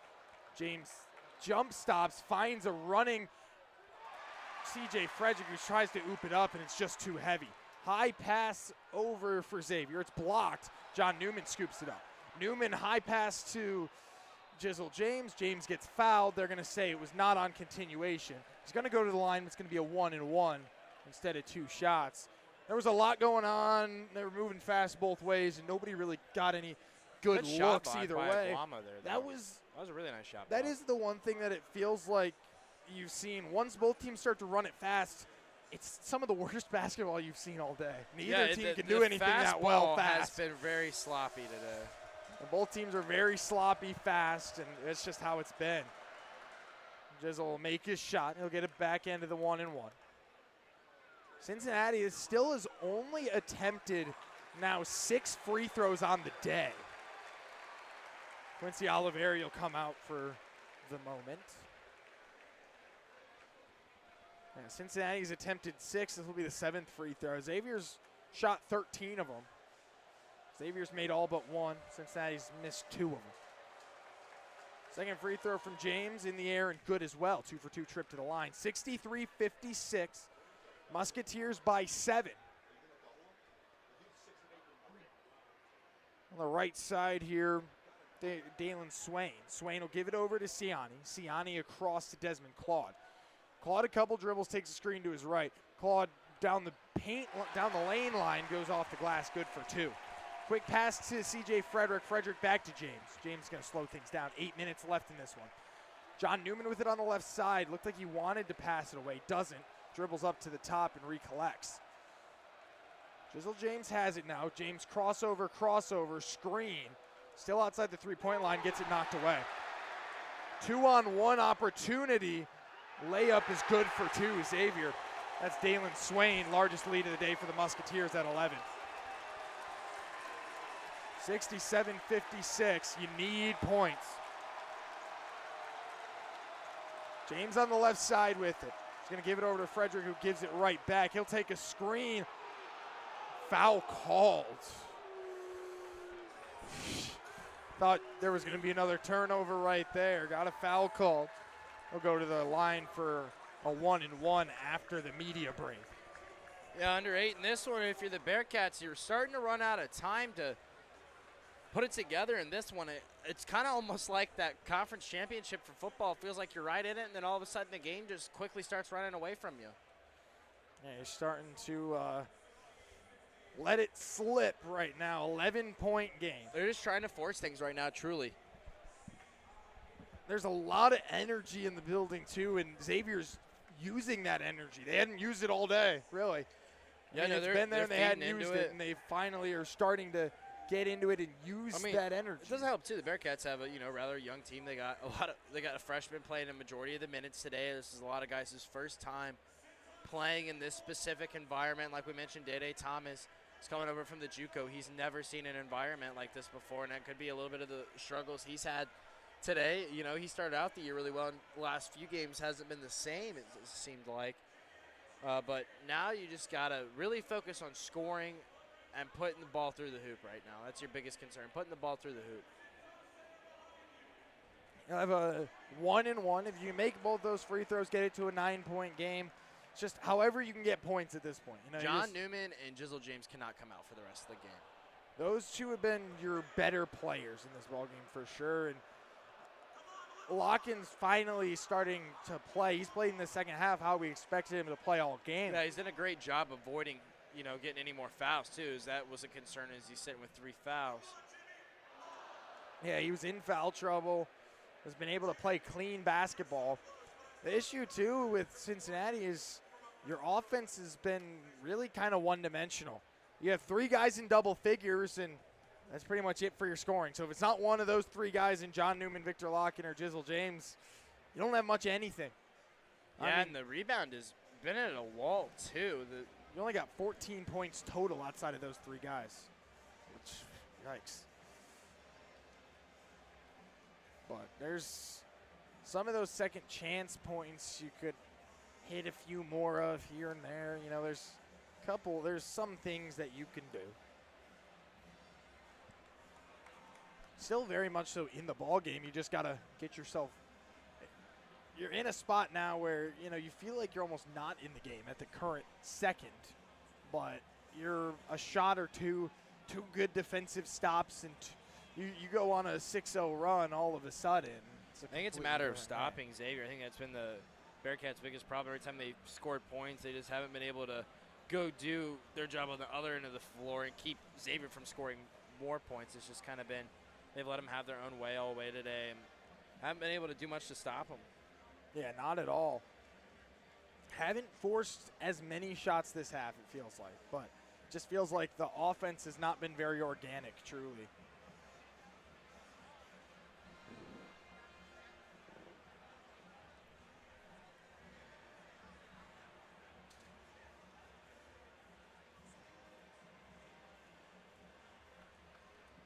Jizzle James will be at the line for a 1-and-1.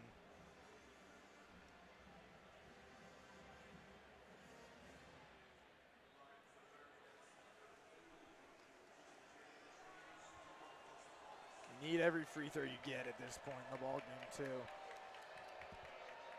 Free throw in the air, no good. Rebound goes to Xavier. You can't have that.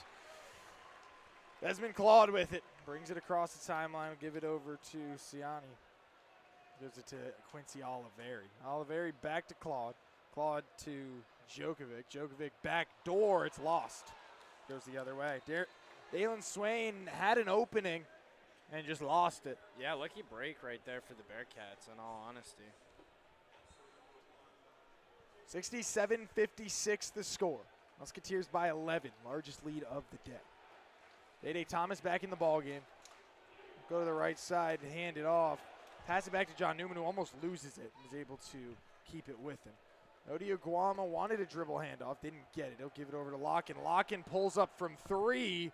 No good. High rebound. Still loose, still loose. It'll go to Xavier. Quick right side with it, Desmond Claude. Claude trying to go coast to coast. Keeps it himself, pass out.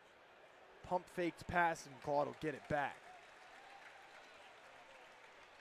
No field goals made in the last almost 3 minutes now if you're Cincinnati. Couple dribbles to the right side here, up and a foul called. Desmond Claude will go to the line.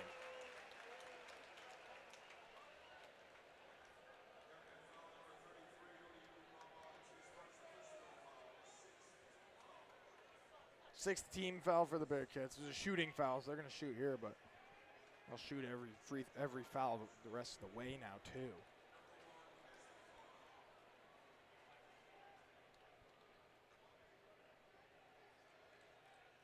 Free throw in the air, no good. Only the second miss all day for Xavier from the free throw line. 6:27 to play.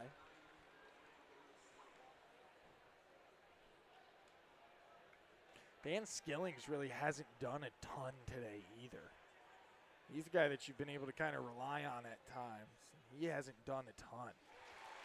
Second free throw's up and good. Split trip to the line makes it a 12-point ball game. Day Thomas will bring it past the timeline. A lot of work cut out for the Bearcats here. Day crosses over up with the right off the glass. That's good for 2. Needed a make, regardless of how it came. Needed a make, back down to 10. Oliveri has it. Oliveri crosses over.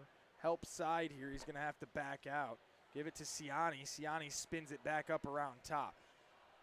Wanted to give it. It was loose. Desmond Claude ended up keeping it. Claude on the left side now. Claude goes baseline up and under. Ciani gets blocked by Aziz Bandego. John Newman with it. Newman, like 3 guys on him, flings it to Locken, and Locken slams it home. Good job there by last year's leading nationwide leader in blocks, showing you why right there. Bandego with the big play to set up the block for dunk. I don't know how John Newman was able to situate himself in a way to even make that pass either to Victor Locken. It was an impressive pass, 8-point ball game now. 3 ball in the air. McKnight airballs. And another break for the Bearcats here. 5.5 to play. Got it back to 8. You say, you're a stop or 2 and a couple of good possessions away. It's the beauty of basketball. A lot can change on every single possession. That's why you always got to play as hard as you can every single possession in basketball. It's a tricky, tricky game. 5:26 left in this one now. 68-60 the score. Cincinnati will inbound, and Day Thomas will dribble past the timeline. He'll walk it up. Day takes a screen to his left. On the lane line, step over. Euro gets bailed out with the foul. That was a light whistle. Very light whistle. That was good decision making by Day. He knew what he saw, I guess. It was a big hop step that I feel like if you were going to call a foul, it'd be on the hit down before the hop step, not even the going on. But I don't think Day even made contact with him while in the air. Need 2 free throws for Day. First one's up and good. Either way, Red and Black get a little help. Made 5 of your last 7 field goals now, too. That's what you needed. You went too many field goal droughts.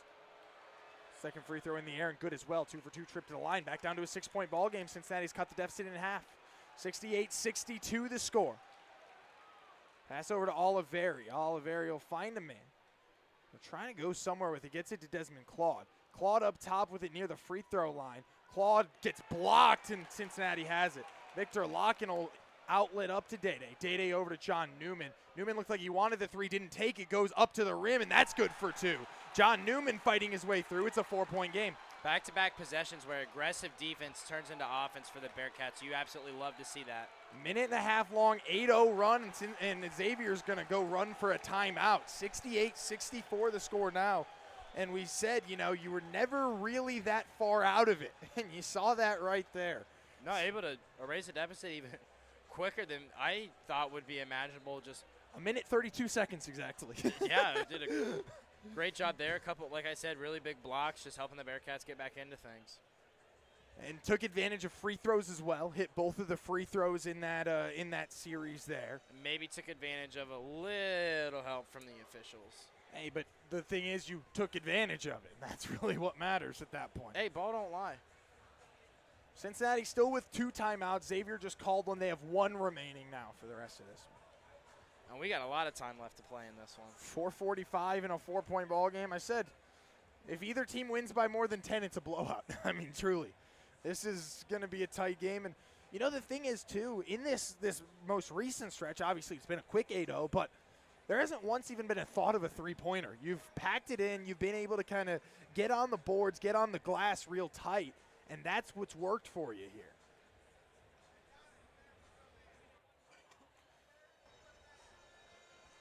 Yeah, just 4 points now, you know. A lot shorter deficit than there was with this much time to go last year in this game. 68-64. Yeah, you get one more stop, go get a layup. It's a one-possession ball game. I do think Cincinnati's a deeper team at this point than Xavier is. I think that could help you. You have a little bit fresher legs out there, and especially now that Day-Day's been playing well here in the second half, you got 2 guards that you're going to be able to mix back and forth and try to keep fresher legs on the court. 4:45 left in this one, 68-64. Xavier leads. Haven't won a game here since 2001. Ball inbound to the Musketeers. Davion McKnight with it. McKnight throws it over to Claude. Claude almost loses it. Claude crosses over to his right. Right inside the 3-point line. Pulls up, but he's going to throw it back. Pass back to, I think that's Dalen Swain. Swain, couple dribbles over to his left. Actually, that's Oliveri. Oliveri passed it back out. 3 to shoot. Runner good for 2. Yeah, I put the pump fake and got right by Locke, and Locke bit hard on that pump fake. Yeah, it was a really good defensive possession for the first 28 seconds of it for Cincinnati, but then ended with a runner in the lane that was good. Day-Day Thomas dribbles to his left, pass it back out to Victor Locken. Locken over to John Newman. Newman gets a screen to his left. He'll take it. Back out. Skillings looked like he wanted a 3, didn't take it. Newman will dribble here. Hop step goes up off the glass. No good. Rebound tipped back up. Rebound tipped back up again. Locken has it. He'll go up off the glass, and that's good for 2. Third or fourth chance point. I don't know which chance it was, but it was still good. There's a lot of chances. That ball got tipped quite a bit down underneath of there. Back to a 4-point ball game, 70-66. McKnight with it up top. He'll give it over to Claude. Claude pass it. It's loose. Claude will be able to collect it. 15 to shoot.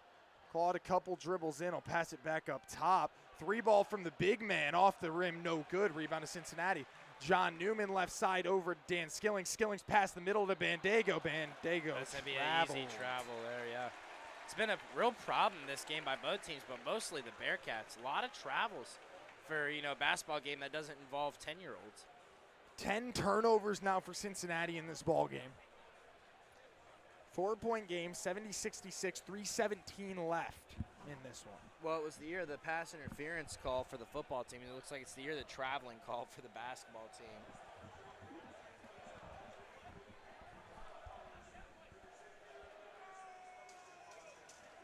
Final media break of the ball game. This game's far from over. This is going to be a long 3 minutes. With 4 points and a rivalry game like this. Three timeouts still left total, too. Yeah, there's a lot of game left here, ladies and gentlemen, so make sure you guys got yourself a good snack. Go ahead and go to the bathroom real quick while you're on this last media timeout. You're about to see 3 minutes of some of the best ball all season. I mean, this is a truly exciting game. It doesn't get much better than Xavier Cincinnati. I mean, it's just an indescribable feeling to try and explain to someone who doesn't live here. 2 schools so close together, and just the rich basketball history they have, both schools. I mean, Sean Miller's now back here for a second time because of what he was able to accomplish the first time. Wes Miller now trying to make a name for himself and make a name for himself in this UC Xavier rivalry, pick up his first win. And this has been a UC team that's, like you said, has not won against Xavier in 5 years. They haven't won in this building specifically since 2001. Let me put that in perspective. My mom was still changing my diapers in 2001. You've got, we said when it was still a big deficit. She said We said 5 points. That's your number. If you can sit there no matter when in the ball game it is, obviously other than when there's zeros on the clock, if you keep it within 5 points, you're still in that ball game. It's 4 right now. You've kept it within 5 points here recent. You've had a couple of possessions in a 4-point game where you haven't been able to do anything, though. And that is the one thing that you feel like you need to get over that hump. Yeah, it just seemed like there's been this like hypothetical like hump. It's felt this way a lot of times. The shootout, anytime it does get close, the last 5 years, anytime even for a second, it just kind of gets close. It's just they can never quite pull away. 70-66 the score. Xavier will have the basketball. Patrick Kane picks up his first goal as a Red Wing today.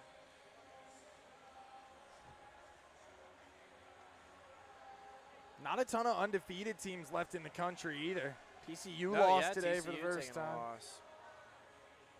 James Madison, BYU will both stay. Or actually, James Madison will stay undefeated. BYU's down 10 in the Holy War right now. So. Oh, really? Holy War's today? I didn't know that. There were Utah's got a pretty decent team this year. There were a lot of non-conference rivalry games this past week. Kansas and Missouri played today. That's I a big forgot. one. Fox was doing like a whole bunch of them, weren't they? Mm-hmm. Yeah, I think it was them. I saw they did the advertisement for like the and then was it Indiana playing somebody? All the Indiana's like real rivalries are in conference. I don't know. They had like a good game. Yeah, they had like a good game. I don't know. I don't remember who. I think maybe Auburn. There has been a little bit of Big Ten play. Yeah. A lot of those conferences they play like 1 or 2 games before the new year. We'll get into Olive-Berry. Bearcats with a full court pressure, but more of a pressure than a press. Not really doing a ton. Couple dribbles up top. McKnight getting closely guarded by Day. McKnight will take a screen to his left. Backs out here. He'll hand it off to Desmond Claude. Claude passes it up top. One dribble, picks it up, and gets it back. Claude, a couple dribbles over to his right. Down near the short corner. Runner too good. Usman. Not a bad defensive possession. I mean, I think your good defensive possessions now have to end in 0 points. It's not a good defensive possession if it doesn't end in 0 with where we are in this ballgame now. Dan Skillings for 3, no good. Rebound to Xavier. Skillings still without a point today. 2.5 minutes left in this one, 6-point game. Yeah, his defense has been nice, but he struggled offensively. McKnight with it. Xavier's going to take long time on their possessions now. They're in no rush. Olive-Berry with it. Olive-Berry gets it knocked loose. But Newman slipped up and couldn't go get the ball. Olive-Berry will go baseline. Olive-Berry goes up. No good. Rebound to Cincinnati.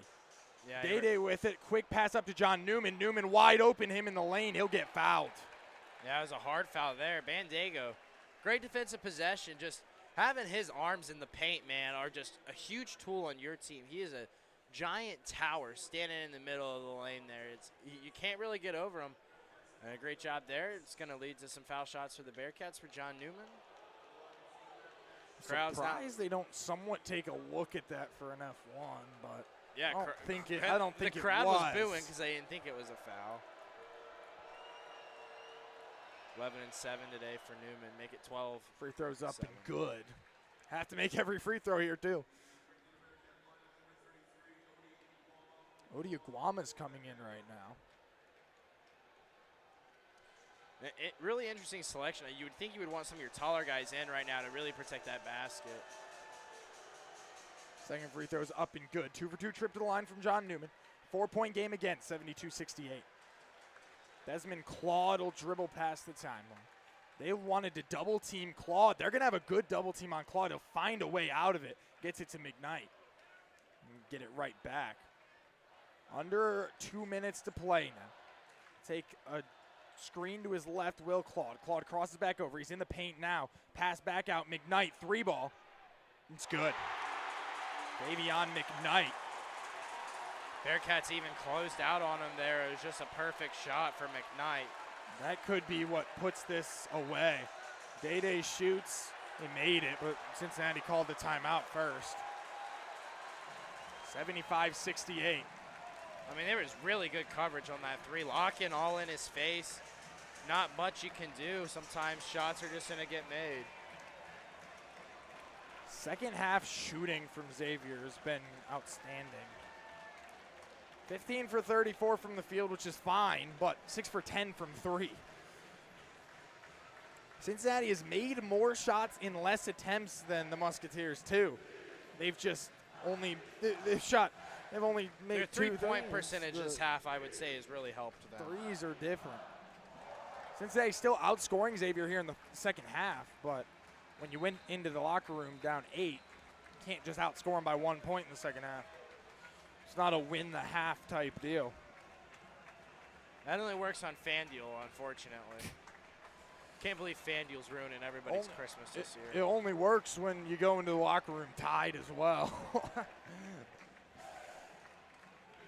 Skillings, Thomas, Newman, Locken, Aguama on the floor. Actually, Bandego comes on the floor for Aguama. CJ Frederick out there too for Dan Skillings. Feel like you need a 3. Yeah, I feel the same on that way. 3 really feels Locken necessary. for 3. No good. Rebound loose. It'll stay with Cincinnati. Newman goes up. He'll get fouled and doesn't get it to fall. Well, that looked like it was ran exactly as they drew it up. Got it right to Locken. He's open. Just ball barely slips out. And then Newman almost gets the and one shot there. And that would have been huge for this Bearcat team. I mean, Newman, again, seems to be right place, right time for them. He's played a really good game today. This has probably been the best game of his career.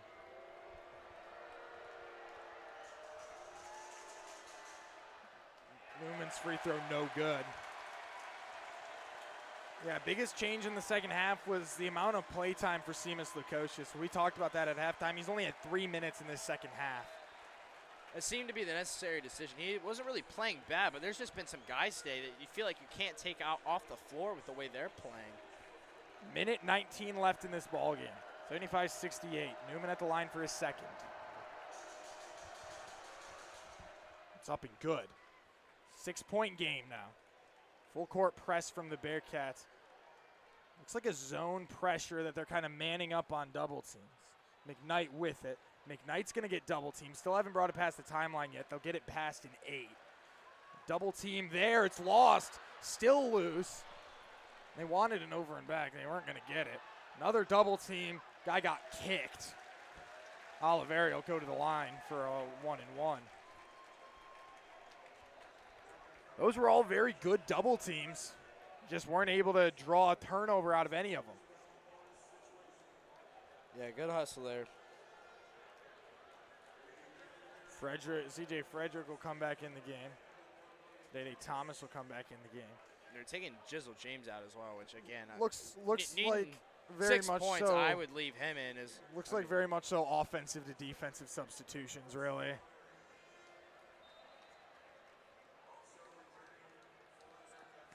Yeah, they're gonna. John Newman's coming out. They're gonna save his legs for defensive possessions. You still got a timeout as well, so you're able to kind of do that a little bit.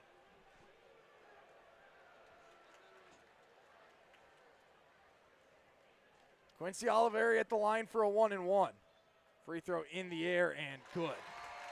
However, you want that risk, though, of not having the game's 2 leading scorers and when you're on offense. Oliveri 6 for 6 from the free throw line today. Xavier's only missed 2 free throws all day, 14 for 16 as a team. Oliveri also 6 of 8 from 3. Second free throw's up and good. Locken will inbound it to Day Thomas. You need a shot and you need it fast. 8-point game. Day driving in. He'll go up off the glass for 2. That's good. Timeout called by Cincinnati right away.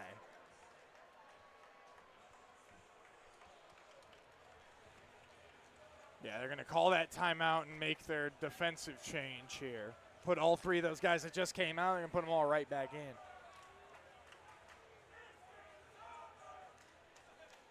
77-71 the score, 55.1 on the clock.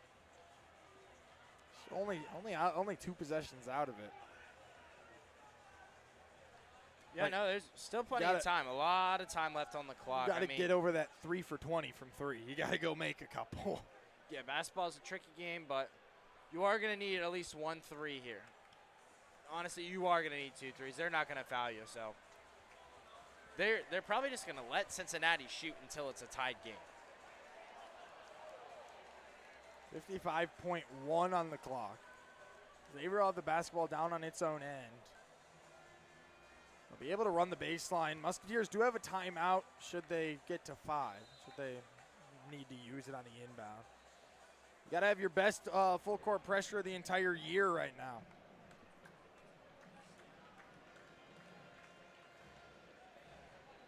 Now, creating a turnover on the inbound is your biggest time saver right now. If you can stop them from inbounding the ball, get the ball back with no time taken off the clock, that'll really help your chances. In any close game like this, that is always, always, always the best thing you can do. No timeouts for Cincinnati anymore. Used them both. Also, McKnight is also still perfect from the free throw line for Xavier today. So that's 10 points on perfect free throw making alone.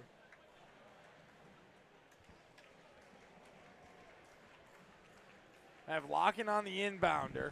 Bandego all the way back near the Xavier basket. Looks like a 1-2-1 matchup press is what they're running. They're going to run baseline. They'll get it into the corner. Perfect trap. It's going to be a tie-up. Arrows towards Xavier. That was exactly what you wanted out of that. Yeah, it ran to perfection. You know, if the arrow's in your favor, you're inbounding the ball right now, so you just got to run it back again here. Only 2 seconds taken off of the clock. Xavier's going to bring everybody into the backcourt. Running the stack. They'll get the ball in, pass it away to McKnight right away. McKnight gives it over to Claude. Claude trapped. They'll get it past the timeline with a second to spare. You need a trap and maybe foul soon if you're Cincinnati. You're too deep in the shot clock at this point. It's not worth fouling, and you do anyways. I don't know what Dan Skillings was doing right there. Yeah, I don't know why with, now the shot clock winding down, you now go for the foul and give him more time.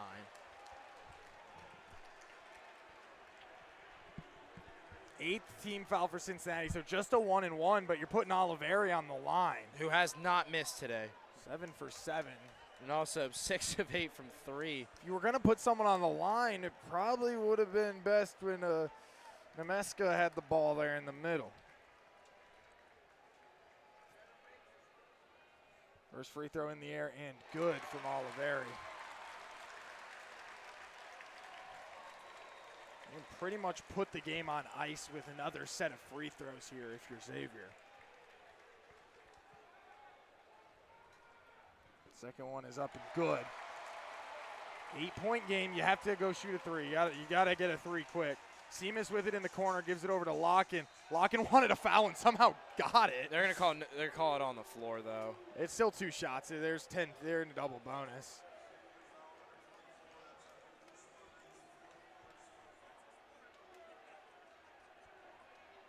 .6 on the clock. You felt like in that last defensive possession, you could have sent a guy to the free throw line with about 42 on the clock instead of 30. Well, I wonder if they were waiting on an indication from Miller, and maybe that's why Skillings did it when he did. Locking at the line for the first time today. Free throw in the air, no good. 10 for 15 from the free throw line are the Bearcats today.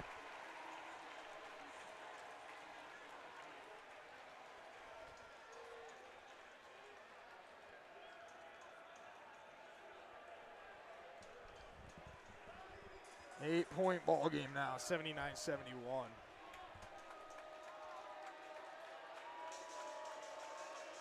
Second one up, no good. Grabs the rebound, Cincinnati. Locken has it outside the three-point line, shoots the 3, no good. Rebound put right back up. Skillings put it in for 2. 6-point game. They're going to get the ball inbounded, foul right away. It's going to be Desmond Claude that'll take the free throws. You have to hope for misses at this point if you're Cincinnati. Yeah, it's just going to be one of those games, unfortunately. You got to, if still just a 1-and-1 here, so you can get a miss, go down and get a quick 3. You're still in the game, but it's been a Xavier team that's only missed twice from the line all day today, 17 for 19.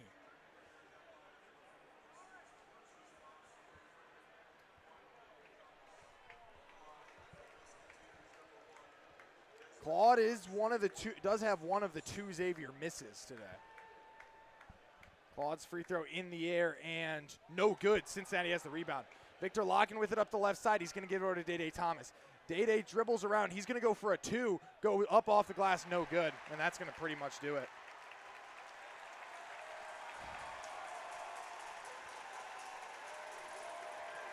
Day-Day tried to drive all the way in, had a good look at it, and just couldn't get it to fall. Couple of made free throws here, pretty much puts it on ice.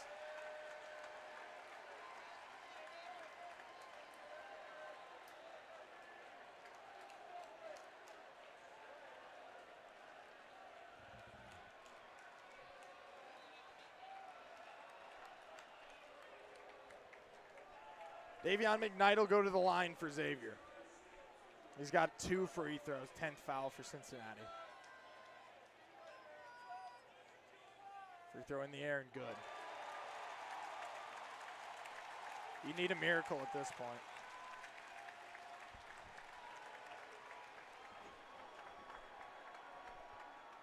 Second one in the air and rolls around and in.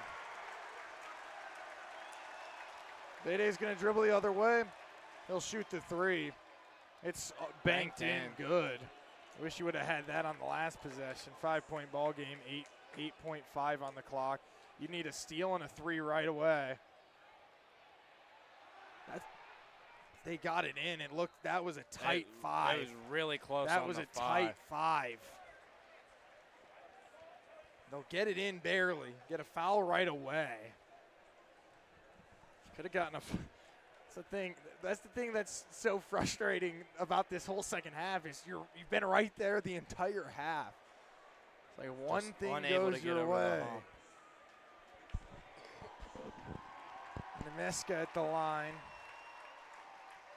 Free throw in the air and no good. Basically, we need someone to run down. You need to throw straight down, hit it right away. Hopefully, you can get it in through the cylinder with maybe 4.5 on the clock to even give yourself an opportunity. Second free throw in the air and good. Gonna need a pair of 3s to keep in it.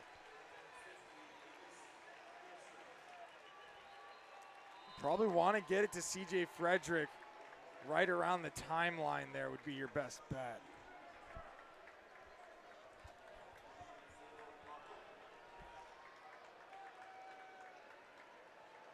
.4 on the clock, 6-point ball game.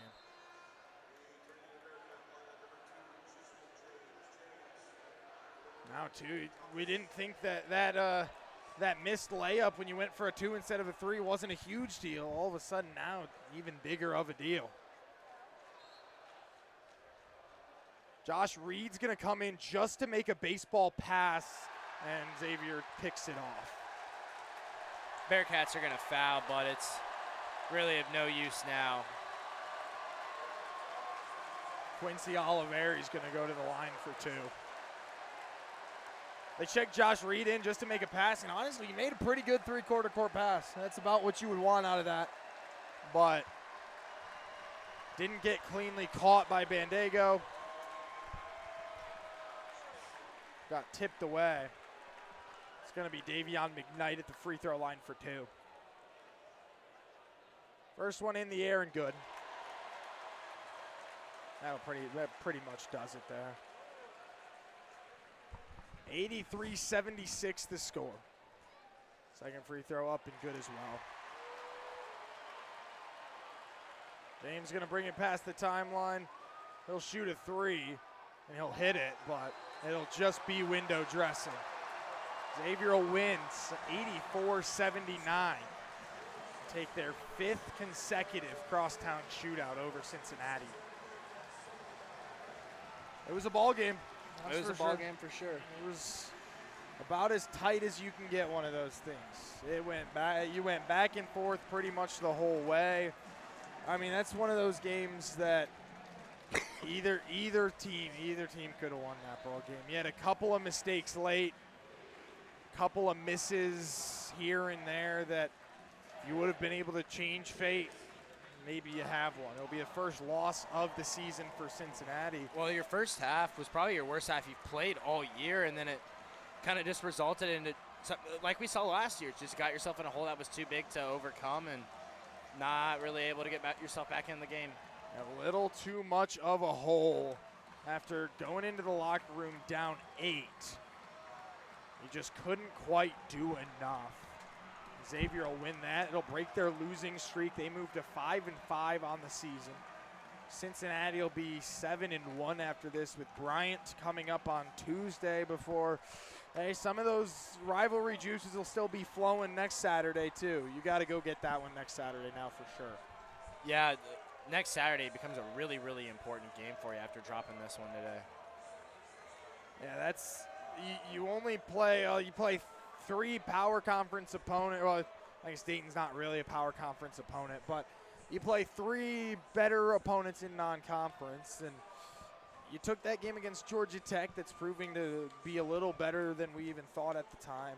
You lose this one here, and you got that one against Dayton next Saturday downtown that you need that one. You need that one. And some guys really did play up to standard today. There's some guys played some really good basketball today.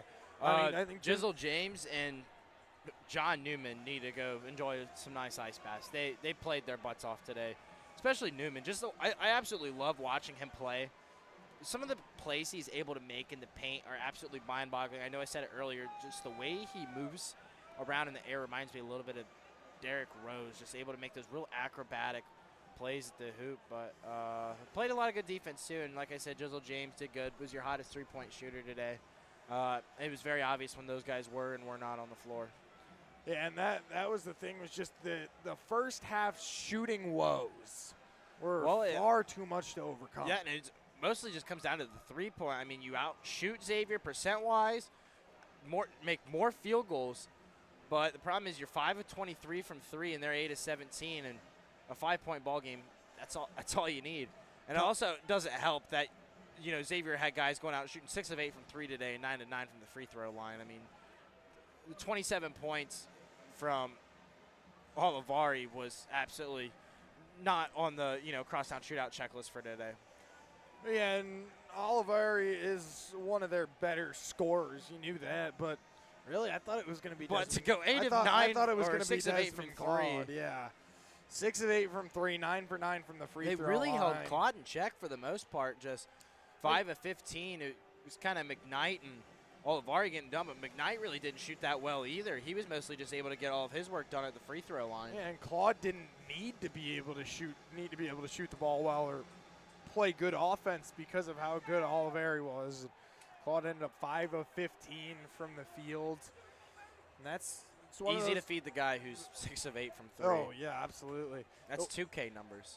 The worst part about these games now is you got to sit here for the next year with this in your mind.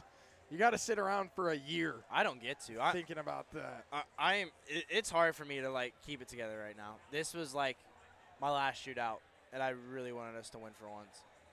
Yeah, it's after last year's another one so close, but just not quite enough. And I will say that Cincinnati never played like the winning team today. It did not feel last year you could pass it as, hey, they're a more talented team than us. And I mean, they did end up going. They were a second weekend team in the NCAA tournament. Well, now I feel like I do kind of not post Miami game. I want to say post week 4, where I'm of football season. Where I'm just like, how good or how not good are we? Because I don't know. Because I mean, and you could say it for any team in the country. If your shots fall, you're going to be good.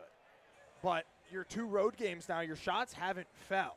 You at least played you did play a good second half of basketball here. You played a good second half, and you were able to at least control things in that sense in the second half. But you need a good 40, not just a good 20, or even really in a sense it was probably more of a good about 16 minutes of basketball.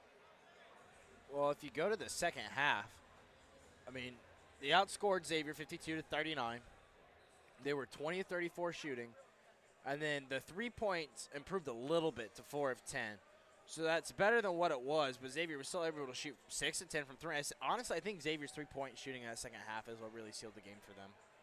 Yeah, the threes that they were making the three, it was when they made the shots, too, that was huge. I mean, Cincinnati is coming back. They go hit – Xavier goes and hits an and-one three. Well, there was a lot of contested threes I felt like Xavier made, too. It wasn't like they were really giving them up. They were ready for it, hands in the face every time.